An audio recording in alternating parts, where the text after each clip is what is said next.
selamat siang semuanya. Selamat siang. Boleh buat di kolom komen.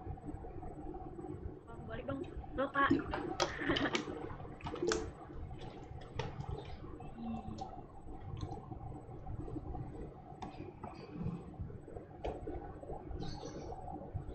Mantap kan, sepi banget nih.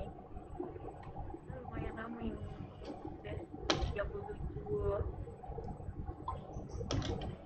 Yang lain mana nih suaranya? Udah gede yang komen. Halo teman-teman. Dari Novita. Aku sampai di komen. Hai Nikolaus. Hai Niza. Hai Angel. Hai Ocu. Oh my god, ada Ocu. Seneng banget ada teman dari STM juga. Ada Kuku, punten izin belajar. Bisa nih kan. Oke, jadi guys, mumpung sekarang udah jam 1 banget, tapi masih ber-40 ya. Kita tunggu benar sampai 45 ya guys. Jadi sebelum mulai, aku cerita dikit aja nih mungkin soal Jemun Talking kali ini. Aku pengen berterima kasih buat teman-teman dulu. Thank you banget udah mau join. Karena ini Jemun Talk kita yang ke-7. Wah, nggak kerasa banget. Padahal baru kemarin Mei kita mulai yang pertama. Terus udah sampai bulan Juni, udah akhir bulan Juli, udah 3 bulan ya berarti. Udah nyampe ke acara yang ke-7. Dan akhirnya aku balik lagi ngomot. Padahal tadi aku pengen pensiun. Abisnya bosan dong mau lu pengen keluar malam. Memang rasanya kepada aku ya. Wow, Nadir fans beratnya Kak Arif nih. Halo Nadir. Wih, seneng ya bisa fan Halo, meeting. halo. Halo, apa kabar Nadir? Baik.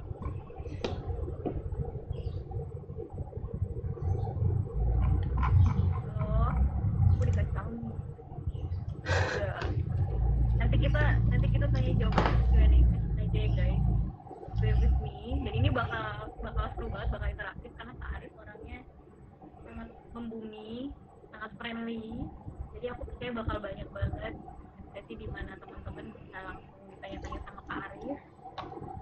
Boleh ditanya. The way banget. Ini tidak seperti biasanya. Sih gue pengen bawanya nyantai banget. Gak usah takut tidak.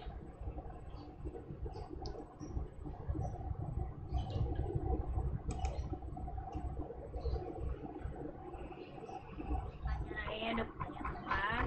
Gue akomodir. Sok tanya, Arif jawab. Aja ya guys.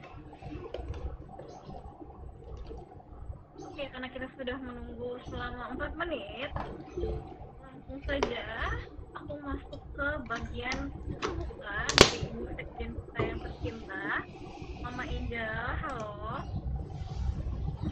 Hai. Oke. I switch to English mode dulu guys. Alright. Good English afternoon mode, everybody. Ya English mode dulu. Soalnya ini kan Jemun si opening dulu, baru nanti kita balik lagi ke yang lain. Alright. So I'm going to welcome our Secretary General. This is Ijemun. She has been leading the movement. She has also been contributing to IT1, in which she has a position as the Secretary General as well. And I have been working with Angel for the past 7 years, and I just want to thank you for the opportunity to be able to deliver yet another Jemun Talk. Very awesome, and I'm giving the floor to you. Thank you, Aileen, for the introduction. Thank you so much again. Firstly, I want to thank the committee first for delivering such insightful Jemun talks so far until the 7th one right now. So for those Aileen and kids like Sharon, who else with them? Sharon, Kalista, Raya, Anra, Fatur, Fabian, Nabil, Sharon, Kakya, like thank you guys. You guys are super awesome. And then I would like to officially welcome Kak Aris Silangga. Thank you so much for being here and to share your insight with us. it is a great honor for us to have you with us today. And also, talking about investment is actually a super interesting topic for me personally. Seeing that it is also important for youths as us to enhance ourselves and resiliency. And yeah, well, we have already heard like people keep on saying that we have to have like multiple streams of income and so on and so forth. And I do think investments is a way to go with that. Um, so yeah, I really hope that this Jimin talk would actually be beneficial and insightful for everyone, not only for Jimin C peeps, but also for every single one of you participants gathered here today.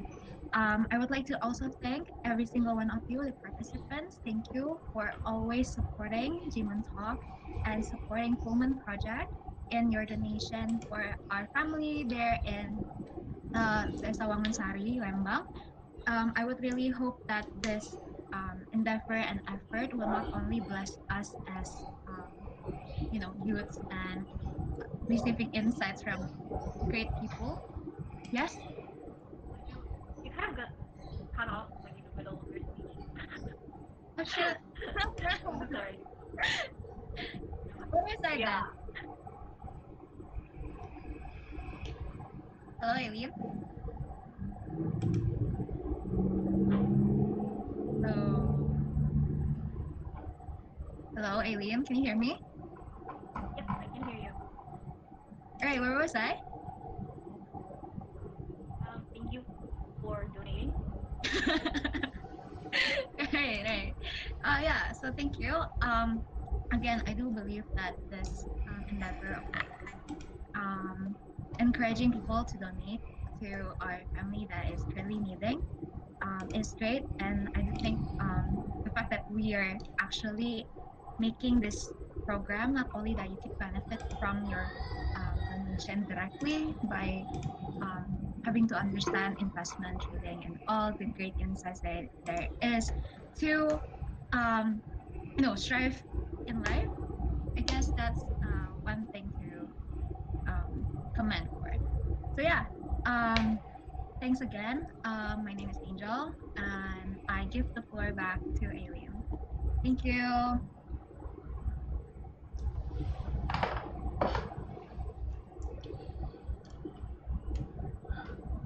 Alin,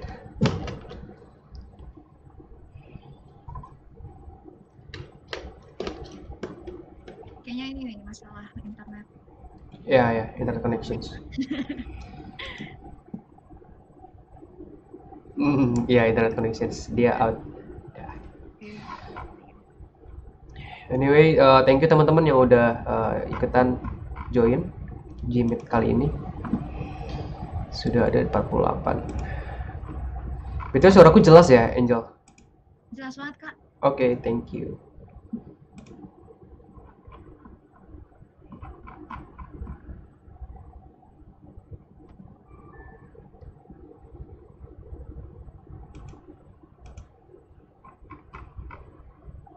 Wait, kita masih nunggu moderatornya ya, teman-teman. Ini sepertinya ada masalah connections.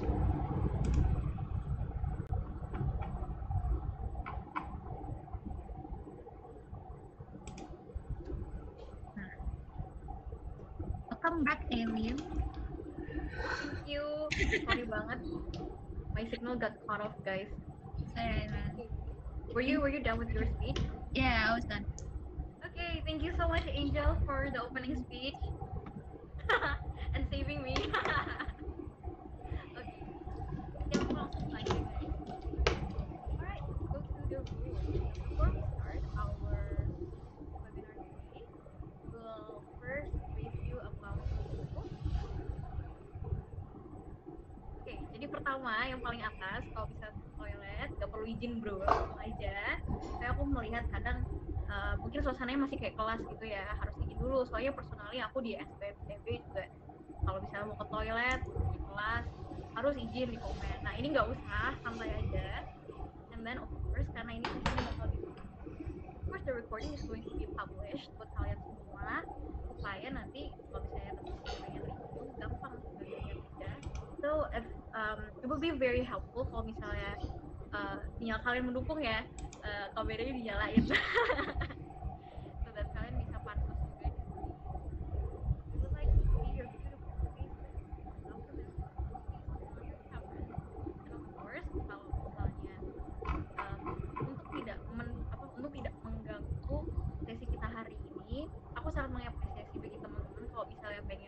pertanyaan, R aja ketika kita sebutkan just type R in the comments column, terus type A for applause. Kalau misalnya pengen applause Bang Aris, karena Bang Aris ini sangat keren. That's for raise hand and applause. Sama terakhir, please turn off your mic, karena sering ada kejadian di mana ada teman-teman yang ingin bertanya tapi ngebet banget, ngegas. Very sorry untuk teman-teman yang seperti itu. Mohon untuk menjaga ketenangannya kali ini. Kita di sini sama-sama ingin belajar dan kita teman. So please turn off your mic or you just do it. That's it for the rules. This is about me, your Momot. Hi, my name's Eileen Gracia Wacan. This is me laughing. And if you want to know a little bit about me,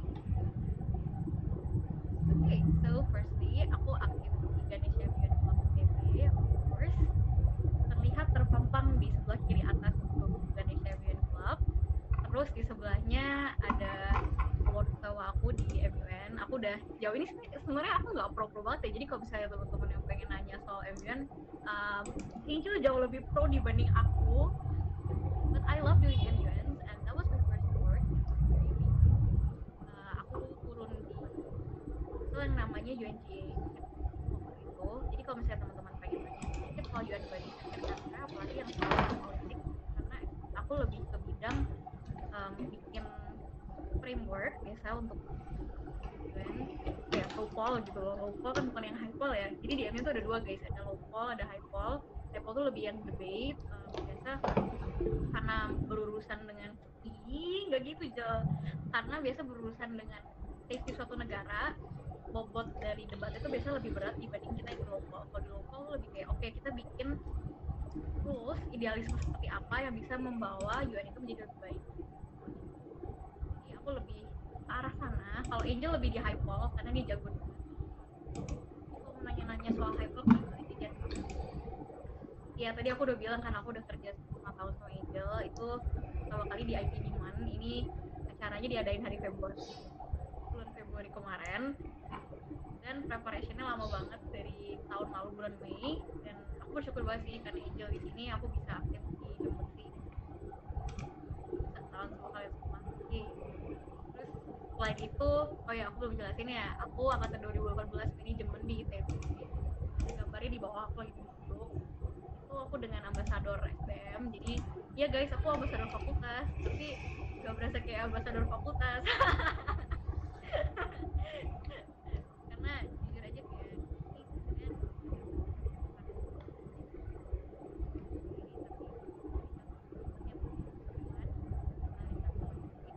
pengen tahu soal SBM lebih mendalam, boleh buat tanya-tanya ke aku. Ya aku melakukan banyak kegiatan, aku suka buat berorganisasi, aku ikut Official Leaders juga, itu beasiswa Indonesia yang beruntung, dan aku juga cukup beruntung sih bisa dipupuk di Excel Future Leaders karena bisa kenalan dengan orang-orang keren. Nah sekarang sudah sampai ke tahap berapa ya dari seleksi tahun ini? Sekarang udah nyampe tahap ketiga tadi, dan aku juga nge-mentorin beberapa anak-anak angkatan bawah. It was very fun. Passion aku juga sebenarnya ngajar guys, jadi aku suka banget selain ngajarin anak-anak ke bawah, aku suka mentoring anak-anak aku sendiri atau mungkin anak-anak aku juga mentoring adikku. I think it's very fun the fact that you can share something that you have learned to the people that your underlings masih belum di level kamu istilahnya. Maksudnya gimana ya cara ngomongnya ya? Aku suka sharing ke adik tingkat ya, aku suka banget bisa membuat orang belajar karena aku sendiri juga masih belajar. Jadi pasti di atas langit masih ada langit lah. Jadi aku bilang oh Elin kan gini guys, aku juga masih banyak belajar dan aku pengen membuka kesempatan belajar itu di luar sana supaya bisa lebih terbuka aja sih guys, karena wawasan itu adalah hal yang sangat penting lihat dunia. Ya keren banget ya. Selain itu juga aku kenalan sama Bang Aris dari TBJS, which is why bisa terjadi Jemuntok 7 kali ini karena Aris main di BPJS, dan aku ngefans banget sama Aris karena Aris keren, terus punya kesempatan untuk berinteraksi dengan Aris juga, dan banyak Berlebihan ya, Lin. contohnya contohnya kukuh yang berisik di komen. Hai kukuh, thank you banget udah join sesi hari ini. Also others you fasilitasin Bang Aris, fasilitasin semua. I think it's a very huge honor the fact that you guys kayak pengen event terharu. And that is it actually, that is it from me. And after that, okay, let's network. So before aku lupa, aku taruh by the way kontak aku di awal aja, just in case you guys wanna connect with me atau mungkin lewat DM boleh banget. I'm very open for mentoring, misalnya pengen tanya-tanya program apa sih kak yang bagus di kuliah, dan boleh banget just hit my DMs, aku pasti balas karena udah kelar SP. Jadi mungkin aku agak gabut, so let's network. Alright, so that's it for me. And without further ado, aku langsung buat aja our speaker today, one and only Bang Aris yang sudah keren banget, yang subscribersnya 8,3 di YouTube. Halo Bang Aris. Halo Elin. Okay, the floor is yours. Oke, ini gue boleh langsung presents or no? Boleh, aku stop presenting dulu. Yep. Bentar ya. Oke, aku present screen, select screen 1.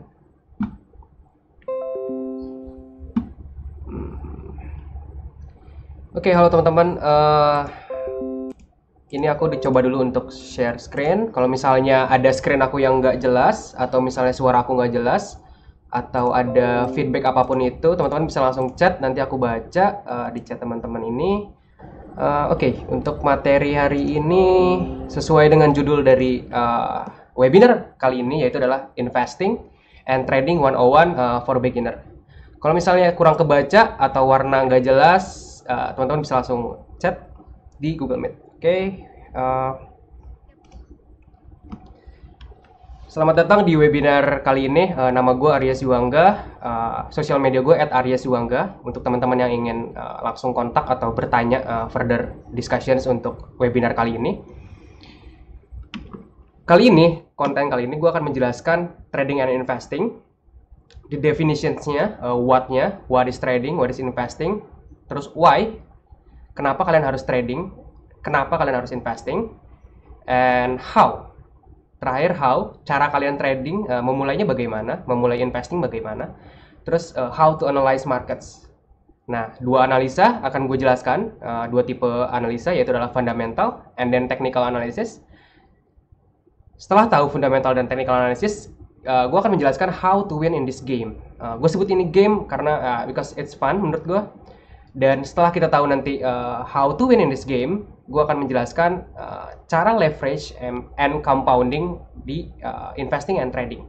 Nah, mungkin banyak terms finance yang mungkin akan gue keluarkan. Gue akan coba develop dari nol. Gue akan share dari nol. Jadi teman-teman kalau misalnya ternyata gue ada share satu terms yang tidak dimengerti dan gue belum define, teman-teman bisa langsung tanyakan, bisa langsung juga interupsi. Gak apa-apa, teman-teman langsung turn on mic teman-teman, terus langsung bilang, Riz, ini apa ya? It's okay. Langsung aja ke kontennya teman-teman.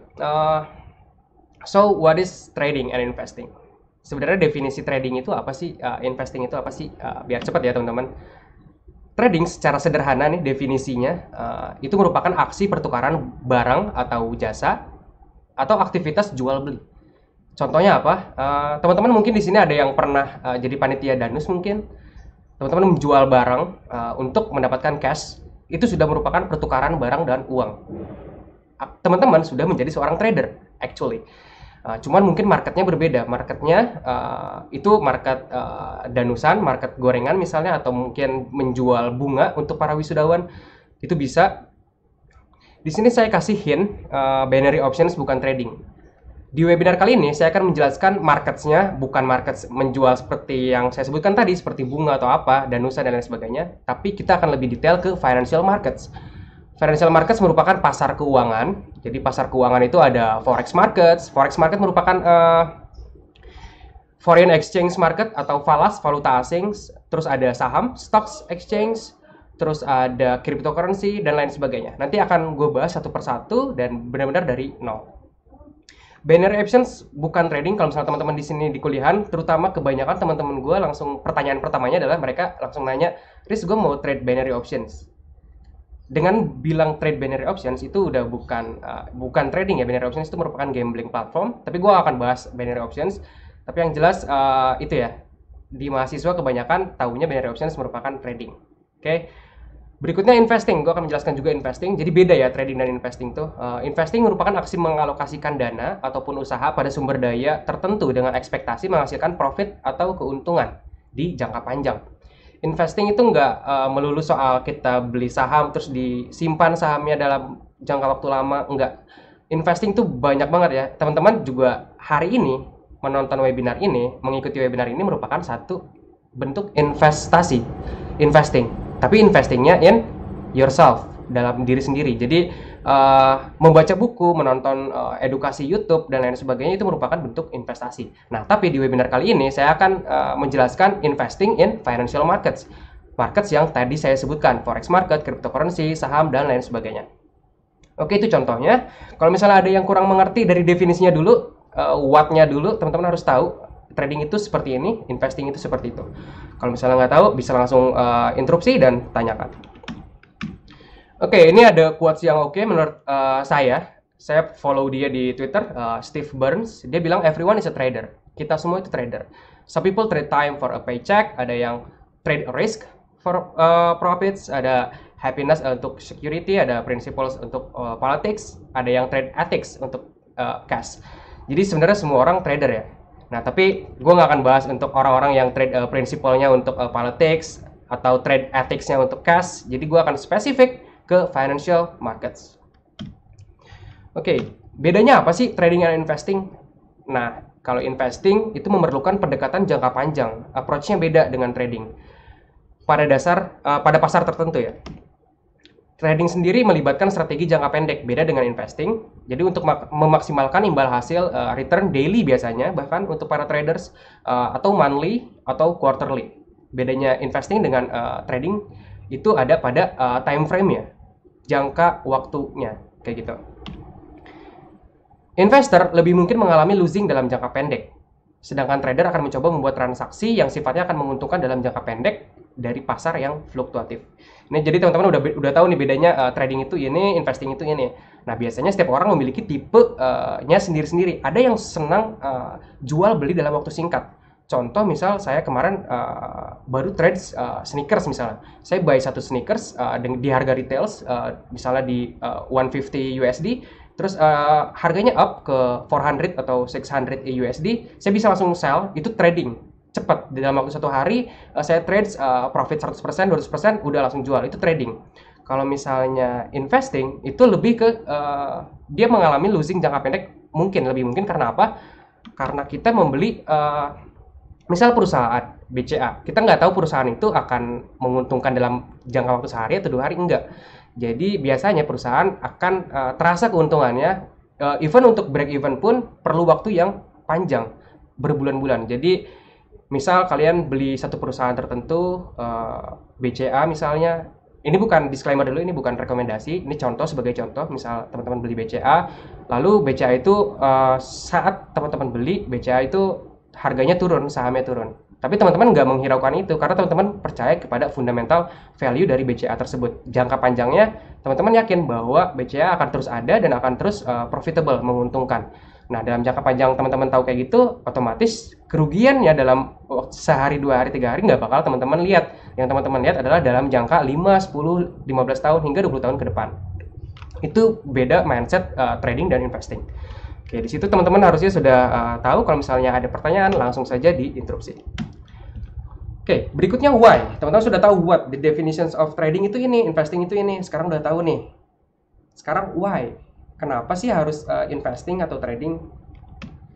Jadi kalau misalnya teman-teman, saya contoh pakai data, kalau misalnya teman-teman investasi pakai uang $1 pada tahun 1802, ini pakai contoh data ini, pada hari ini, di tahun 2012 maksudnya, $1 tersebut, jika diinvestasikan di saham, sekarang menjadi 700.000. Artinya, dia naik 700.000 kali lipat dalam jangka waktu sekitar 200 tahun ya teman-teman. Emang lama sih, cuman ini jadi reasons why teman-teman harus invest or trading.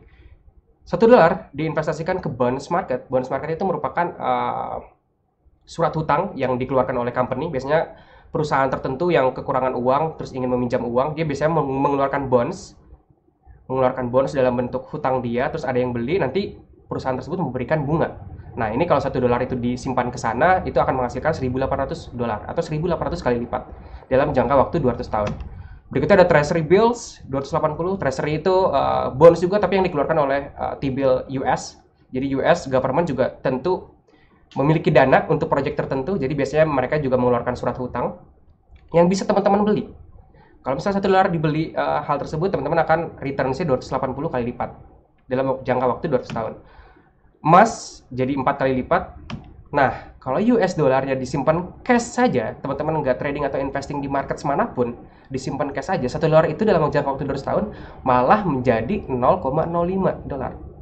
Teman-teman pasti tahu reason-nya apa? Ya, betul, inflasi.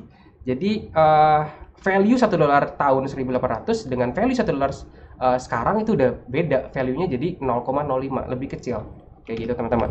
Lesson-nya di sini, don't hodl fiat and start investing. Maksudnya hodl itu hold ya, menahan dalam cash. Jadi kita jangan hanya menyimpan cash saja, tapi mulai start investing, mulai melihat ada loh market stock saham, ada market bonds, ada market gold emas, ada market pasar uang, forex market dan lain sebagainya yang bisa memberikan return yang baik untuk teman-teman dalam jangka panjang. Oke, semoga teman-teman dapat why-nya, kenapa teman-teman harus mulai investing dan trading. Tidak, jangan sampai nabung doang dalam bentuk cash. Lama kayaknya ya teman-teman, teman-teman malah menyusut kekayaannya. Jadi nabung sekarang 100.000, nabung terus dalam bentuk cash, dalam jangka panjangnya justru value tersebut akan berkurang teman-teman karena ada inflasi tadi. Kayak gitu. Itu why-nya. Nah, ada juga market yang gila-gilaan naiknya. Contoh di sini ada Eric Finman. Eric Finman itu merupakan bocah yang nggak tahu apa-apa, tiba-tiba dia investasi di Bitcoin sejumlah $1.000 waktu itu pada tahun 2011. Ini 2011 teman-teman. Ini satu contoh market yang menurut saya return-nya gila. Tadi stock saja 700.000 kali lipat, udah gila banget ya dalam waktu 200 tahun. Ini dalam waktu dari 2011, kalau misalnya teman-teman investasi di BTC dengan total $1.000, pada tahun 2019, ini newsnya pada tahun 2019, diterbitkan oleh businessinsider.com. Ini gambarnya diambil dari YouTube Eric Finman. Dia masih 20 tahun. Dia drop out dari high schools, beli 1.000 USD Bitcoin di umur 12 tahun, lalu dijual pada saat dia umur 20 dengan jadi worth-nya sekarang itu udah di 4,5 juta dolar. Dia jadi miliuner di usia 20 tahun hanya menyimpan $1.000 di Bitcoin. Itu salah satu contoh investasi yang menurut saya bisa dibilang beruntung. Kayak gitu. Oke, sekarang teman-teman sudah tahu why-nya, why invest, why trading. Sekarang how to start. Bagaimana kita memulai trading dan investing. Yang pertama yang perlu teman-teman lakukan adalah buka akun trading. Kalau misalnya teman-teman ingin investing di saham, buka sekuritas saham. Sekuritas saham itu ada banyak, ada MOST yang diterbitkan oleh Mandiri Online Sekuritas Trading, ada IPOTGO, ada Mirai Sekuritas, ada Philips Sekuritas, ada Interactive Broker buat teman-teman yang ingin trading saham US, saham-saham di Amerika, teman-teman bisa gunakan broker Interactive Broker misalnya atau eToro dan lain-lain. Itu untuk saham. Nah, di sini ada merek, saya tidak merekomendasikan apapun. Ini bukan iklan. Jadi teman-teman bisa langsung riset lebih jauh mengenai pros and cons dari beberapa sekuritas tersebut. Nah, untuk forex markets, kalau misalnya teman-teman ingin trading forex market, pasar uang, teman-teman bisa menggunakan contoh XM, ICM, atau mungkin exchange yang ada di pinggir jalan mungkin.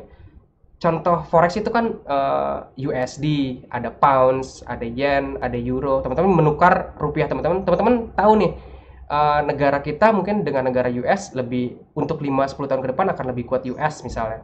Dan melihat interest rates-nya misalnya bunganya, interest rates di US itu lebih besar dibanding Indonesia. Oke, saya daripada hold rupiah, saya lebih baik menukarnya kepada USD karena saya lebih percaya USD value-nya akan meningkat lebih cepat dibanding rupiah. Itu salah satu contoh trading forex. Nah, berikutnya untuk cryptocurrency tadi yang Eric Finman lakukan, bocah 12 tahun beli Bitcoin itu menggunakan cryptocurrency exchange, bursanya. Di Indonesia udah ada namanya Indodax Exchange. Nah, ada juga international exchange yaitu Binance Exchange yang juga bisa digunakan di Indonesia dan lain-lain. Kalau misalnya teman-teman ingin mulai beli BTC atau beli Ethereum dan lain sebagainya, teman-teman bisa gunakan exchange ini. Oke, tapi ini bukan saran teman-teman untuk beli atau jual. Teman-teman tetap harus riset lebih jauh lagi ya. Ini saya hanya memberikan gambaran besar ya. Berikutnya setelah teman-teman buka akun trading, tentunya teman-teman deposit uang teman-teman ya. Teman-teman misalnya udah dapat paycheck, oke 10%, 20% gaji saya ingin investasikan. Saya ingin sisihkan untuk jangka panjang saya misalnya. Saya ingin investasikan. Oke, deposit ini menjadi initial trading account teman-teman. Nah, setelah teman-teman deposit, tentunya teman-teman analisa markets dan take decisions. Bisa buy atau sell assets. Nah, BTW holding fiat or cash juga decisions. Kenapa? Misal teman-teman yakin bahwa si saham ini pada tahun ini, awal tahun ini karena ada coronavirus, oke, sepertinya semua perusahaan akan terkena dampak dari virus ini dan akan merugi. Maka saya tidak terlalu yakin untuk membeli perusahaan saat-saat kondisi seperti ini. Nah, teman-teman hold cash juga salah satu bentuk decisions. Contoh Warren Buffett di awal tahun ini dia hold cash, dia menjual sebagian besar sahamnya menjadi cash karena dia yakin pandemi ini bisa merusak berbagai perusahaan seperti itu. Jadi dia hold cash. Saat perusahaannya kembali murah, teman-teman baru bisa mulai membeli saham tersebut. Stepnya ini, cara memulainya. Buka akun trading pertama, lalu deposit. Setelah deposit, teman-teman analisa markets. Lalu teman-teman percaya bahwa satu market akan naik dalam jangka waktu 5-10 tahun ke depan. Teman-teman langsung take decisions buy assets tersebut. Seperti itu. Nah, sekarang masalahnya bagaimana cara analisa markets nih. How to analyze markets. Ada dua teman-teman. Yang pertama itu fundamental analysis. Ini cocok untuk para investor. Buat teman-teman yang tidak ingin melihat charts, tidak ingin terlalu nerds dan lain sebagainya, teman-teman hanya perlu saya masih punya kerjaan, saya 9 to 5 misalnya, atau masih punya side hustle lain. Jadi markets hanya sebagai tempat investing saya. Teman-teman bisa menggunakan fundamental analysis. Nah, misalnya di saham, fundamentalnya apa sih di saham? Namanya perusahaan nanti akan saya jelaskan ya, ada NPM, ada DER, ada PER, ada PBV value, ada revenue dan lain sebagainya. Berikutnya untuk cryptocurrency. Ini fundamentalnya ada adoptions-nya, minernya bagaimana, developer projects-nya bagaimana, dan lain sebagainya. Untuk forex and gold, ini biasanya interest rates. Satu negara tertentu memiliki interest rates yang lebih besar, biasanya pair-nya dia akan naik. Terus economic data reports, political forces, random tweet dari Trump biasanya juga ngefek parah. Banyak tweet Trump yang justru membuat gold bullish atau membuat gold turun drastis dan lain sebagainya. Itu fundamental analysis untuk beberapa markets. Marketsnya ada banyak ya, selain ini juga mungkin ada bonds markets, tapi in general saya cuma bahas ini. Berikutnya cara menganalisa yang lain adalah technical analysis. Ini cocok untuk para traders. Menganalisa menggunakan technical analysis biasanya yang digunakan adalah candlesticks, support and resistance, trends, Fibonacci, indikator, dan lain-lain. Nah ini oke, dari sini termsnya banyak banget pasti yang belum teman-teman tahu. Mungkin kalau misalnya teman-teman yang udah expert mungkin ini udah simple ya, tapi nanti akan dijelaskan juga di slide-slide berikutnya. Jadi tolong bersabar dan tolong perhatikan sampai selesai. Oke.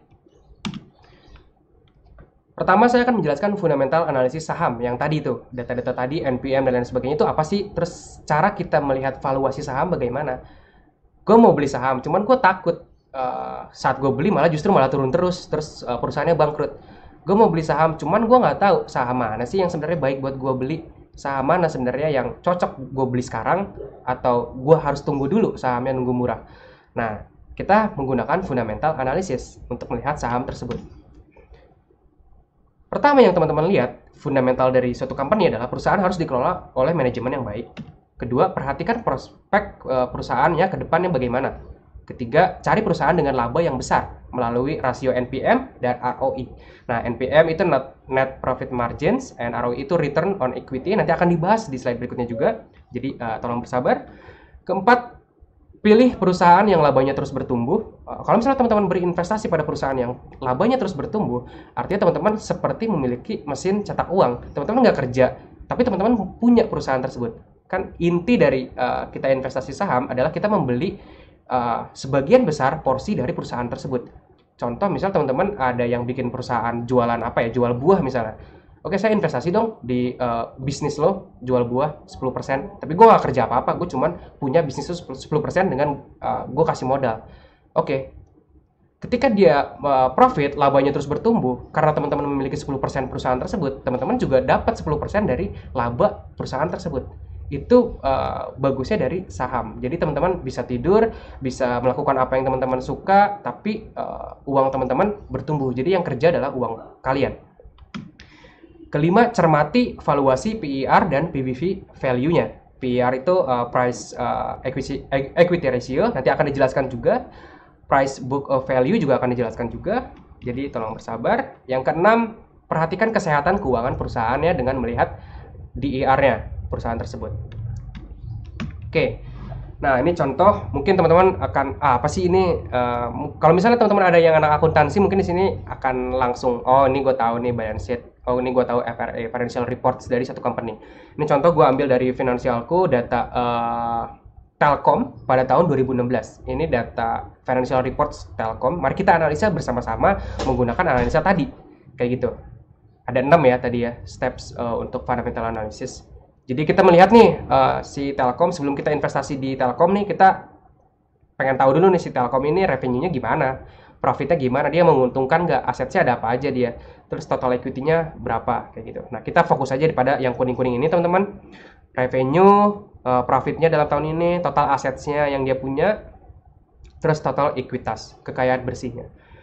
Ekuitas itu diambil dapat dari total assets dikurangin total liabilities atau hutangnya. Assets juga ada assets yang current assets, ada yang non current assets. Gue nggak akan terlalu detail bahas ini. Kalau misalnya teman-teman mau bertanya hal ini, nanti mungkin bisa ditanyakan di sesi Q&A. NPM, tadi kan kita harus melihat NPM untuk melihat perusahaan ini sebenarnya dikelola oleh manajemen yang baik apa enggak sih. Nah, semakin besar NPM suatu perusahaan, maka manajemennya baik teman-teman. Nah, Telkom sendiri ada di angka 25%. NPM itu dapat dari mana sih? Net profit dibagi revenue-nya teman-teman.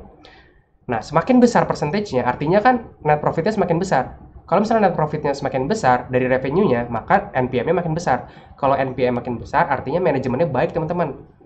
Nah, yang namanya revenue itu kan ada yang jadi gross profit juga ya. Gross-nya itu maksudnya jadi cost perusahaannya, mengeluarkan cost-nya tinggi banget. Kalau misalnya ternyata cost-nya tinggi banget, berarti NPM-nya nanti bakal kecil banget. Berarti manajemennya kurang baik.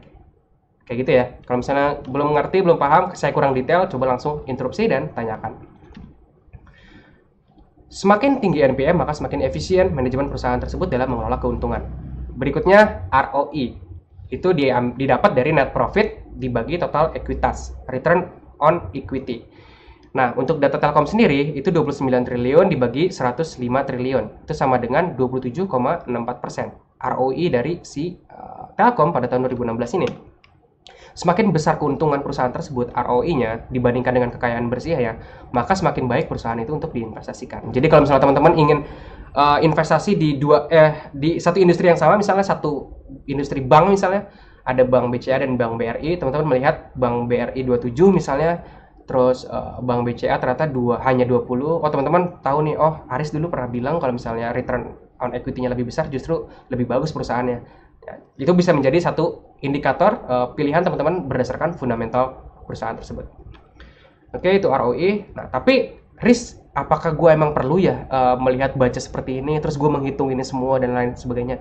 Nah, Ini kan hanya belajar dulu nih. Sebenarnya nanti sudah ada apps-nya, sudah ada webs-nya yang justru udah memperlihatkan data-datanya. NPM-nya berapa perusahaan itu, ROI perusahaan itu berapa. Jadi nanti akan gue perlihatkan juga webnya. Jadi teman-teman jangan takut melihat, Riz gue bacanya aja males, kalian ngeliat ini kayak kompleks banget. Nggak usah takut, jadi teman-teman nanti langsung lihat datanya langsung, hasilnya ada NPM-nya berapa, ROI berapa. Tapi agar teman-teman nggak buta ketika orang-orang ngomongin NPM atau ROI, nah ini didapatnya dari sini. Oke, selanjutnya adalah PER dan PBV value dari company tersebut. PER itu apa sih? Sebelumnya kita perlu tahu dulu nih, EPS dan PV perusahaan tersebut dulu. EPS itu earning per share-nya company tersebut, dan book value company tersebut. Earning per share itu apa sih? Jumlah net profit dibagi total lembar sahamnya. Itu EPS. Sedangkan BV, book value, itu kekayaan bersih perusahaannya dibagi total lembar sahamnya. Oke. Nah, EPS dari Telkom, kita ketahui nih, total lembar sahamnya untuk PT Telkom itu ada 100 miliar lembar saham. Net profitnya dibagi jumlah lembar saham ini, diperolehlah nilai EPS. Nah, jadinya 289. Nah, 289 ini adalah nilai earning per share. Jadi ini penghasilan per lembar. Kalau misalnya teman-teman membeli satu lot itu sama dengan 100 lembar ya teman-teman. Artinya saat teman-teman memiliki 100 lembar saham tersebut, artinya ada earningnya, ada profit dari setiap lembar tersebut.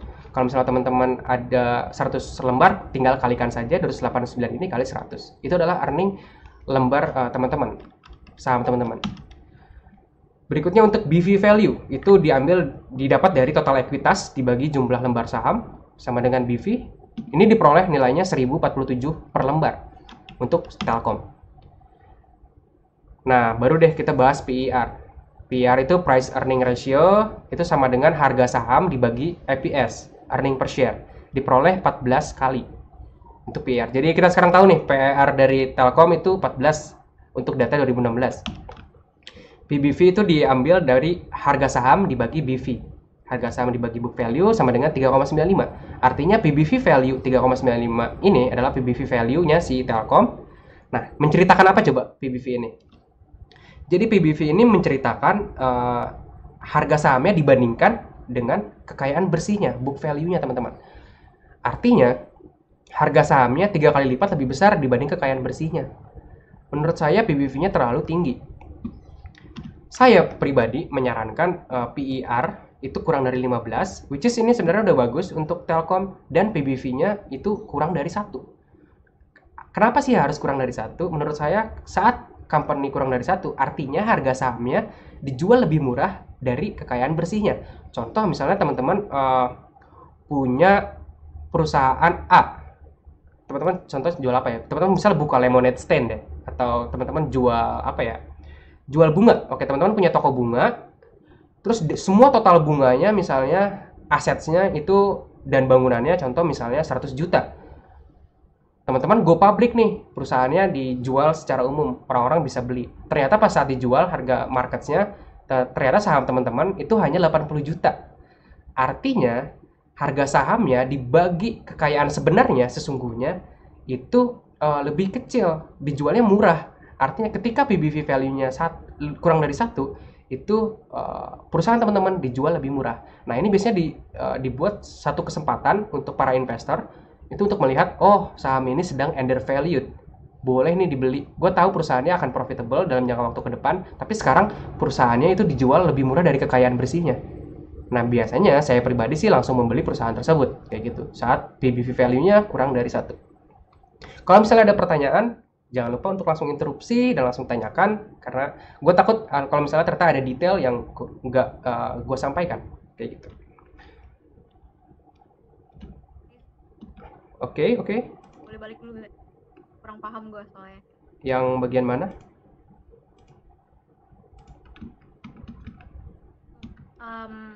Lu bikin rumusan yang soal apa namanya? Boleh diantar lagi? Ini? Enggak, yang tadi. Enggak, slide yang benar-benar sebelum. Lanjut. Enggak, maksudnya lanjut ke depan, ya. Lanjut terus. Nah, tadi kan lu nyaranin saranin PR-nya tuh harus di bawah 15 sama PBV di bawah 1 kan. Betul? Nah, itu tuh angkanya sebenarnya dari mana sih, Riz? Ya, untuk PBV value tadi udah gue jelasin. Kalau misalnya kurang dari 1, artinya nah kalau PER ini kan price earning ratio ya. Dia tuh harga saham dibagi earning per share-nya. Kalau misalnya harga sahamnya sangat rendah dibanding earning per share-nya, earning per share-nya besar, artinya semakin bagus PER-nya. Semakin kecil PER, maka semakin bagus. Nah, angka 15 ini based on data-data sebelumnya. Jadi kalau misalnya teman-teman baca bukunya Ben Graham, Intelligent Investor, kalau misalnya perusahaan-perusahaan yang memiliki PER kurang dari 15, biasanya dalam jangka waktu 10, 15, 20 tahun ke depan, biasanya saham tersebut grow-nya cukup baik, bisa lebih dari 100% atau bahkan 200%, seperti itu. Jadi saran aku yang PER kurang dari 15, ini juga merupakan sebenarnya saran dari Warren Buffett juga, atau Lo Keng Hong, kalau misalnya teman-teman pernah dengar, dia merupakan salah satu Warren Buffett Indonesia. Ya, dari situ.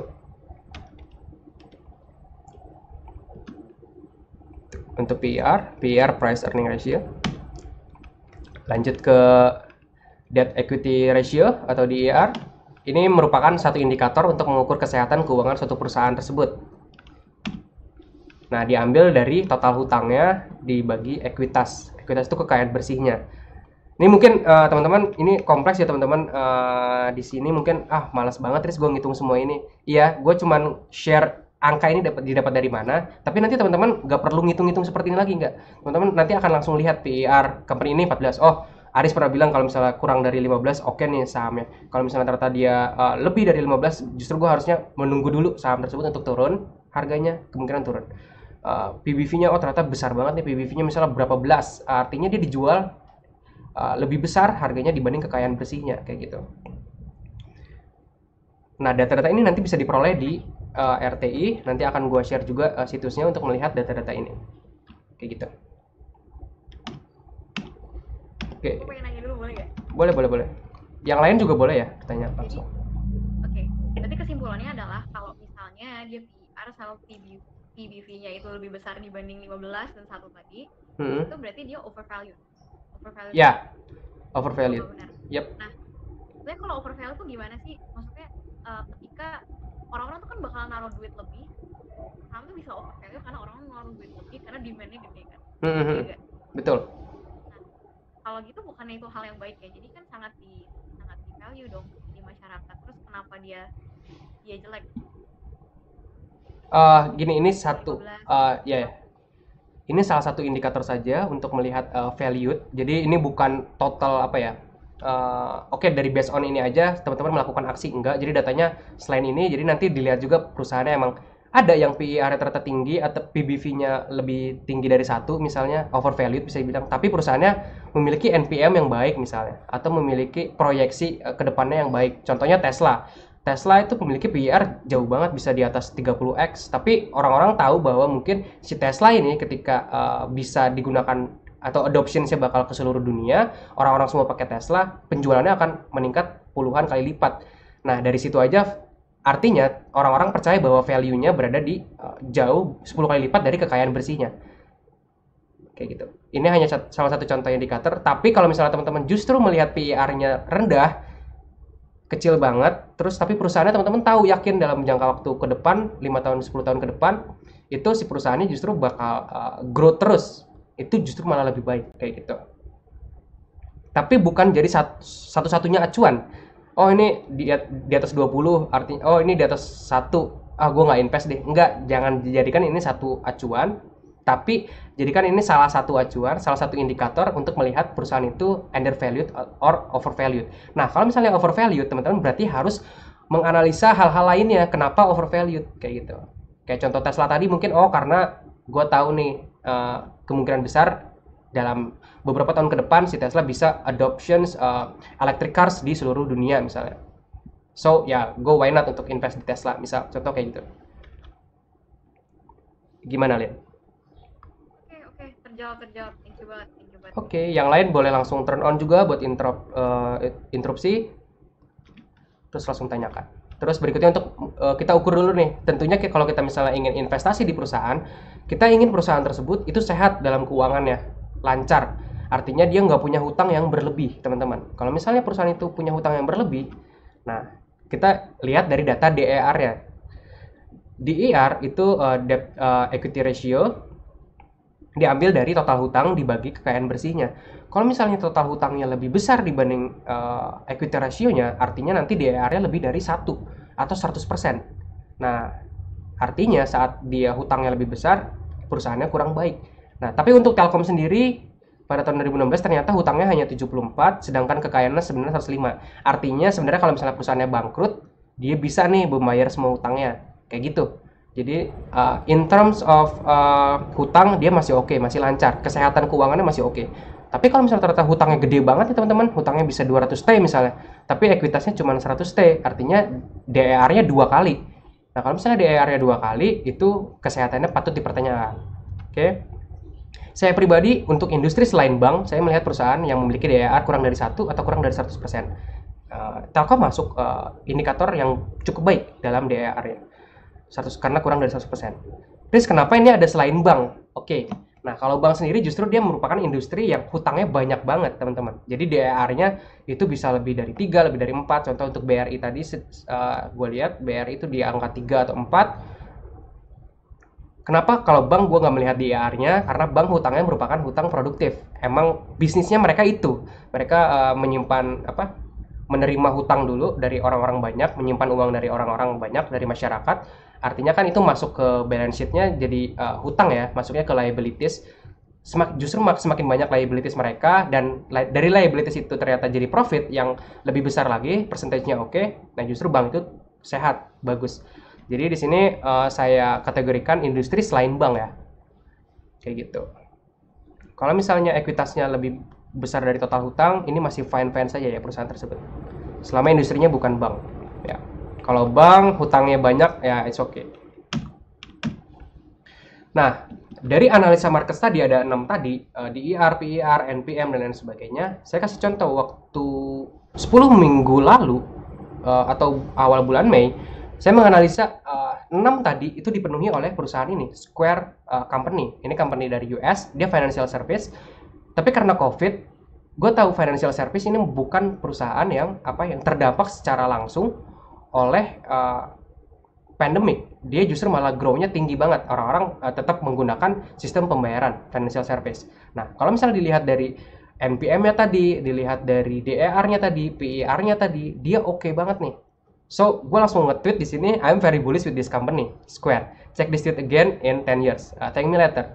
Gue share juga di story 10 minggu yang lalu. Gue nggak tahu apakah ada orang yang decide untuk invest juga apa enggak, but I invest in Square.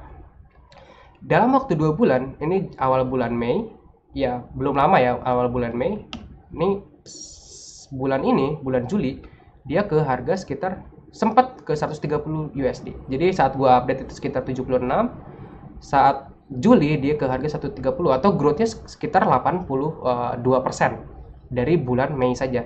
Karena itu tadi, karena fundamentalnya udah oke, company-nya terus undervalued, perusahaannya masih dilihat. Jadi misalnya kekayaan bersihnya itu di angka 200 juta tapi diperjualbelikan di harga 80 juta misalnya.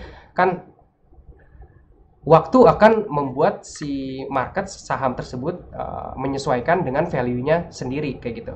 Mungkin dia terlihat undervalued sekarang, tapi sebenarnya dia internal value-nya itu lebih besar dari apa yang diperjualbelikan di pasaran saat ini. Itu oke juga ya teman-teman untuk beli kayak gitu. Ini salah satu contoh untuk analisis fundamental. Ini salah satu contoh sahamnya.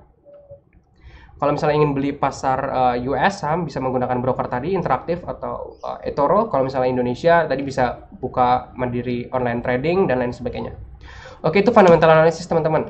Terus melihat datanya dari mana, Riz? Nah kan tadi kan ada NPM, DER, PBV, PER, itu dapat dari mana tuh? Gue mager kalau misalnya harus ngitung-ngitung, gue tinggal pengen baca aja NPM-nya berapa, PER-nya berapa. Teman-teman bisa menggunakan RTI Business. Ini ada aplikasinya, teman-teman bisa langsung download sekarang di App Store atau di Play Store. Webnya juga ada. Webnya, kalau misalnya gue cek webnya, ini ada web RTI, analytics.rti.co.id. Ini tampilannya seperti ini teman-teman. Ini RTI. Contoh di sini ada BBRI, Bank BRI. Langsung dilihatin ya teman-teman. Ini ada quarter 1, quarter 2, quarter 3, quarter 4, penghasilannya berapa.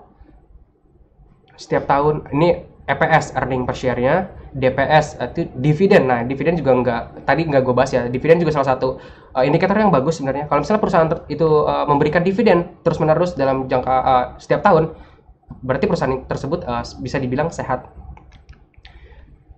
Terus mana ya? PER. Nah, ini PER BRI itu sekarang ada di 11 kali. Artinya bisa dibilang si PER-nya sudah bisa dikategorikan sebagai buy positions untuk BRI sekarang di harga di 3.000 ini. Untuk PER-nya ya. Kalau misalnya lihat di PBV value-nya tapi di harga 2,15. Tidak terlalu oke, tapi karena dia bank ya menurut saya PBV di angka 2 cukup baik. Terus di sini ada net profitnya. Kalau teman-teman suka akuntansi, terus suka menganalisa financial reports, ini jadi tempat teman-teman untuk mempraktekkan, mengaplikasikan ilmu teman-teman di saham. Terus ini DER. Nah, seperti yang saya bilang tadi, untuk bank sendiri lebih dari satu nggak apa-apa, justru banyak, bagus ya. BRI di sini ada 600%, banyak banget. Itu 6 kali lipat ya. 6 kali. Jadi hutangnya itu justru lebih besar dibanding kekayaan bersihnya. Jadi 6 kali lipat hutangnya lebih besar dari kekayaan bersihnya, kayak gitu. Jadi kalau misalnya dia nggak bisa ngembaliin hutangnya, ya bangkrutnya ya parah. Nah, tapi kan karena hutang di bank itu justru malah hutang produktif, hutang yang jadi aset lagi, yang diinvestasikan lagi, bank justru grow-nya dari sana, kayak gitu. Ini salah satu contoh, teman-teman bisa menggunakan rti.co.id. Terus company sites, financial report for stakeholders juga bisa di-share. Contoh tadi saya melihat si Square dari mana sih? Teman-teman bisa langsung Google aja. Square Financial Report, biasanya tuh situsnya langsung memberikan sendiri income statement-nya atau annual reports-nya. Teman-teman langsung bisa baca data-data itu. Kayak gitu. Itu untuk perusahaan Amerika atau luar. Kalau misalnya Indo, teman-teman bisa langsung ke RTI. Terus iPod Go Screener. Nah, ini yang sering saya juga gunakan. Di sini ada indopremier.com iPod Stocks, ini situsnya, Stock Screener iPod Go. Contoh, saya ingin melihat perusahaan apa sih yang sekarang PER-nya kurang dari sama dengan 15. Ini bisa langsung di screen ya. Kita bisa langsung dapat perusahaan apa saja yang PER-nya kurang dari 15. Terus contoh saya mau lihat yang hutangnya tuh kurang dari 1. Terus saya mau lihat yang profitnya besar dari 50 miliar, yang market cap-nya lebih besar dari 1 triliun. Terus PER kurang dari 15. Ini bedanya annual dan actual. Terus ya contoh misalnya nggak dipakai yang lainnya, PBV value-nya gue pengen tahu kurang dari sama dengan 1 misalnya. Kita search aja, ada nggak sih company yang kayak gini, kayak gitu. Kita search, kita lihat ya.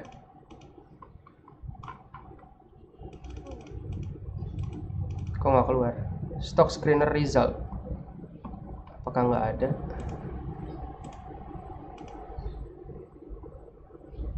Ya, intinya seperti ini, teman-teman bisa langsung, biasanya langsung ada ya, muncul, cuman gue nggak tahu iPod sekarang kayak kenapa. Biasanya kalau misalnya teman-teman cek ini sesuai teman-teman, biasanya dia langsung muncul. Contoh mungkin besar kali ya. Mungkin sekarang PER-nya lagi besar-besar semua. Contoh ini nggak pakai dulu, contoh nggak pakai dulu, contoh nggak pakai dulu, contoh nggak pakai dulu. Kita lihat yang PER-nya di bawah 20 saja. No results. Why? Harusnya ada. Oh, nih. Nanti akan muncul. Oh, ini ada perusahaan ABA misalnya. Dia tuh PER-nya tadi actually justru minus, dia PER-nya minus. Tapi ini berarti perusahaan yang kurang baik. Kalau contoh ini ABA nih. Kita langsung klik aja di RTI, kita analisa di sini, tulis ABA. Itu perusahaan Mahaka Medica. Kalau misalnya kita lihat ABA, gue belum login, sorry. Nah, ini ABA.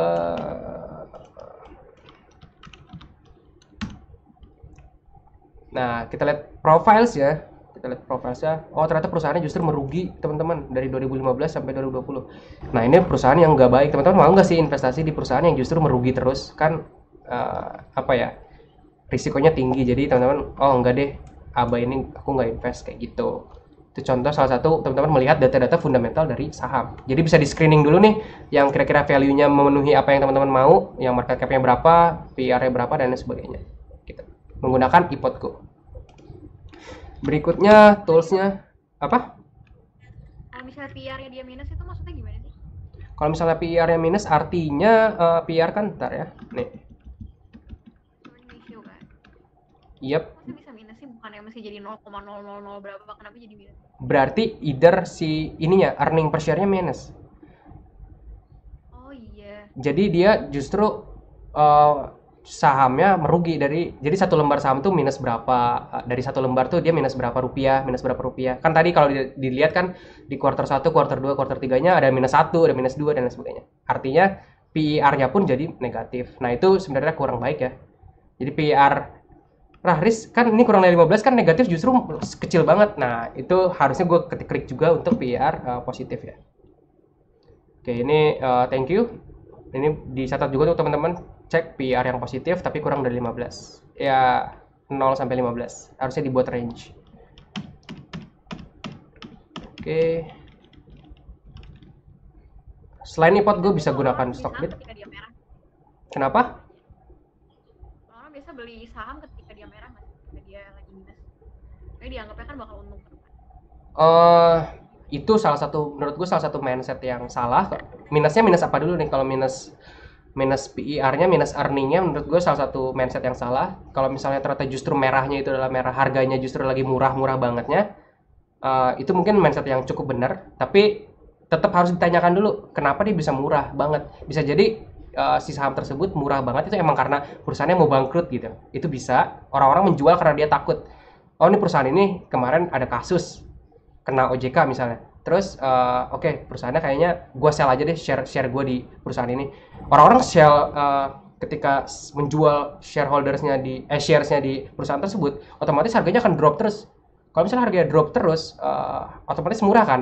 Kalau misalnya kita berpikir bahwa oh company tersebut lagi murah nih, tapi kan kita nggak tahu nih alasan dia murah tuh apa. Kita harus tahu juga alasannya. Kalau misalnya ternyata murahnya justru karena orang-orang menjual perusahaan tersebut karena perusahaan tersebut punya kasus, mending jangan kayak gitu. Tapi kalau emang perusahaan yang murah dijual karena karena ada pandemik misalnya coronavirus, tapi kalian masih yakin perusahaan tersebut masih bisa bangkit dari coronavirus tersebut, nah itu baru mindset yang benar kayak gitu. Berikutnya bisa pakai Stockbit juga. Nah itu dia fundamental analysis teman-teman. Jadi di fundamental analysis itu melihat analisa suatu saham, suatu markets, dilihat dari fundamental value-nya, dari perusahaannya bagaimana sih. Jadi teman-teman nggak beli kucing dalam karung gitu. Teman-teman tahu apa yang teman-teman beli gitu. Teman-teman sebelum beli mobil, teman-teman harus cek dulu ini gasnya enak enggak. Kalau misalnya beli bekas misalnya contohnya, ini bannya masih oke apa enggak, atau warna catnya bagaimana. Itu kan diperhatikan ya teman-teman, riset ya. Begitupun di saham, sebelum teman-teman beli jangan cuman karena oh ini harga sahamnya murah, tapi teman-teman nggak tahu dia profitable apa enggak, dia bangkrut apa enggak nih nanti ke depannya. Kalau misalnya ke depannya oke, perusahaannya masih oke, aku baru beli. Itu riset yang benar dalam berinvestasi saham. Kayak gitu. Nah, tadi kan kita bahas investor dan trader ya. Jadi ada beda nih, kalau investing tadi kita melihat fundamental value-nya. Nah, kalau trader kita melihat technical analisisnya. Jadi technical analysis merupakan suatu teknik analisis yang dikenal dalam dunia keuangan yang digunakan untuk memprediksi tren suatu harga dengan cara mempelajari data historis pasarnya doang, terutama pada pergerakan harga dan volume. Jadi yang dilihat adalah pergerakan harganya. Hari ini tuh bergerak di angka berapa sih, lihat harganya, terus besoknya dilihat harganya. Jadi dia nggak melihat fundamental value-nya, bodo amat perusahaan bagaimana, gue hanya melihat harganya bergerak seperti apa. Dari situ gue bisa melihat memprediksi trennya bakal kemana. Gue bisa memprediksi orang yang beli itu ada berapa banyak, gue bisa memprediksi orang yang jual berapa banyak dari pergerakan harga dan volume pergerakan harga market tersebut. Nah, dipopulerkan oleh Japanese traders, ada yang namanya candlesticks. Mungkin teman-teman nggak asing melihat charts itu ada bentuk apa nih, merah hijau atau putih hitam. Itu merupakan lilin atau candlesticks. Dia merupakan representasi dari pergerakan harga dalam satu time frame tertentu, dalam satu waktu tertentu. Contoh di sini ada biasanya entah itu hijau atau merah atau putih dan hitam. Contoh di sini hijau merah deh. Hijau ini bullish candlesticks. Bullish candlestick artinya adalah lilin yang sedang naik. Ini direpresentasikan pergerakan ada opennya. Contoh kita gunakan time frame daily ya. Oke, ini pergerakan. Jadi representasi candle ini dia merepresentasikan pergerakannya dalam satu hari. Opennya biasanya untuk market cryptocurrency misalnya Bitcoin itu open jam 7 pagi. Terus dia bergerak tuh dari jam 7 pagi itu bergerak ke sini ke bawah, bergerak ke atas, terus jam 7 pagi besoknya close di sini. Nah, pergerakan ini merupakan lowest point di hari tersebut. Ini high itu harga tertinggi pada hari tersebut. Close-nya harga penutupannya pada market tersebut. Nah, close ini biasanya akan menjadi open berikutnya. Kayak gitu. Ini bullish candlesticks. Disebut bullish candlestick karena close-nya lebih dari open. Nah, sedangkan bearish candlesticks dia merupakan lilin yang lagi turun. Nah, opennya di sini jam 7 pagi, terus dia bergerak nih dari jam 7 pagi ke sini, terus ke bawah, ke sini, ke sini, ke sini. Pokoknya bergerak lah dari sini. Terus tiba-tiba ke sini. Tapi close-nya jam 7 pagi besoknya di sini. Oke, ini closing price-nya, tapi lowest-nya marketnya sempat ke harga sini, high-nya sempat ke harga sini. Nah, dia disebut bearish candlesticks. Nah, semua candle ini disatukan akan membentuk pattern tertentu, teman-teman. Ini kan satu hari misalnya. Dibentuk dalam 1 bulan, 1, 2, 3 hari. Contoh di sini kita lihat langsung charts market. Contoh di sini ada Apple Markets. Ini time frame ya, teman-teman. Time frame itu pergerakannya dalam waktu harian atau menitan. Contoh ini 5M. Ini pergerakannya dalam waktu 5 menit. Representasi pergerakannya dalam setiap 5 menit. Contoh ini dalam 5 menit ini 255. Ini ada waktunya, teman-teman, di bawah sini. Ada waktunya 255. Dia pergerakannya seperti ini. Sekarang ada di harga 370, sempat high-nya tingginya di 3792. Terlalu kecil ya, coba aja daily. Nah, harian hari ini 24 Juli si Apple bergerak seperti ini. Sempat menyentuh harga 356, turun dan sekarang di 370, tapi sempat juga di angka 371. Nah, ini representasi pergerakan harian ya, satu hari. Ini Apple tuh bergerak di sini kayak gitu. Nah, disatuin ini semua setiap hari itu pergerakannya seperti ini. Nah, seorang technical analyst dia melihat semua ini, data semua ini. Nah, dari semua ini dia biasanya membentuk pattern terserah apapun itu. Bisa trend line, misalnya contoh menggunakan trend line. Oh, ini trennya bullish. Melihat data ini aja, dia tuh trennya bullish. Oke, saya misalnya bisa buy di sini atau buy di sini. Karena saya masih yakin trennya masih bullish selama dia tidak keluar dari zona trendline ini, kayak gitu. Itu salah satu contoh definisi dari technical analysis. Ada yang nggak menggunakan hal ini, tapi dia melihat support and resistance. Nah, support and resistance itu apa sih? Supply and demand. Kalau misalnya teman-teman tahu supply and demand itu, supply itu kan kalau misalnya teman-teman punya supply, teman-teman ingin menjual. Demand itu orang-orang yang pengen beli. Supply itu orang teman-teman yang pengen jual. Contoh di sini ada orang-orang yang jual nih dari sini, dari 397 ini harganya turun, artinya di sini ada supply, teman-teman. Artinya di sini ada resistance. Sorry. Bentar ya. Ada problem sedikit.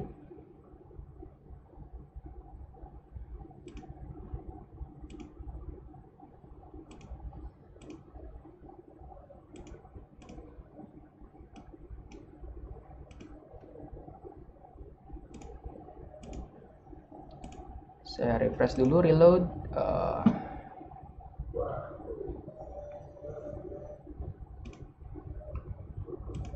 Ini masalahnya kenapa ya? Server IP. Ya santai-santai. Jadi kalau misalnya tadi lihat chartsnya ini contoh pakai Square Markets.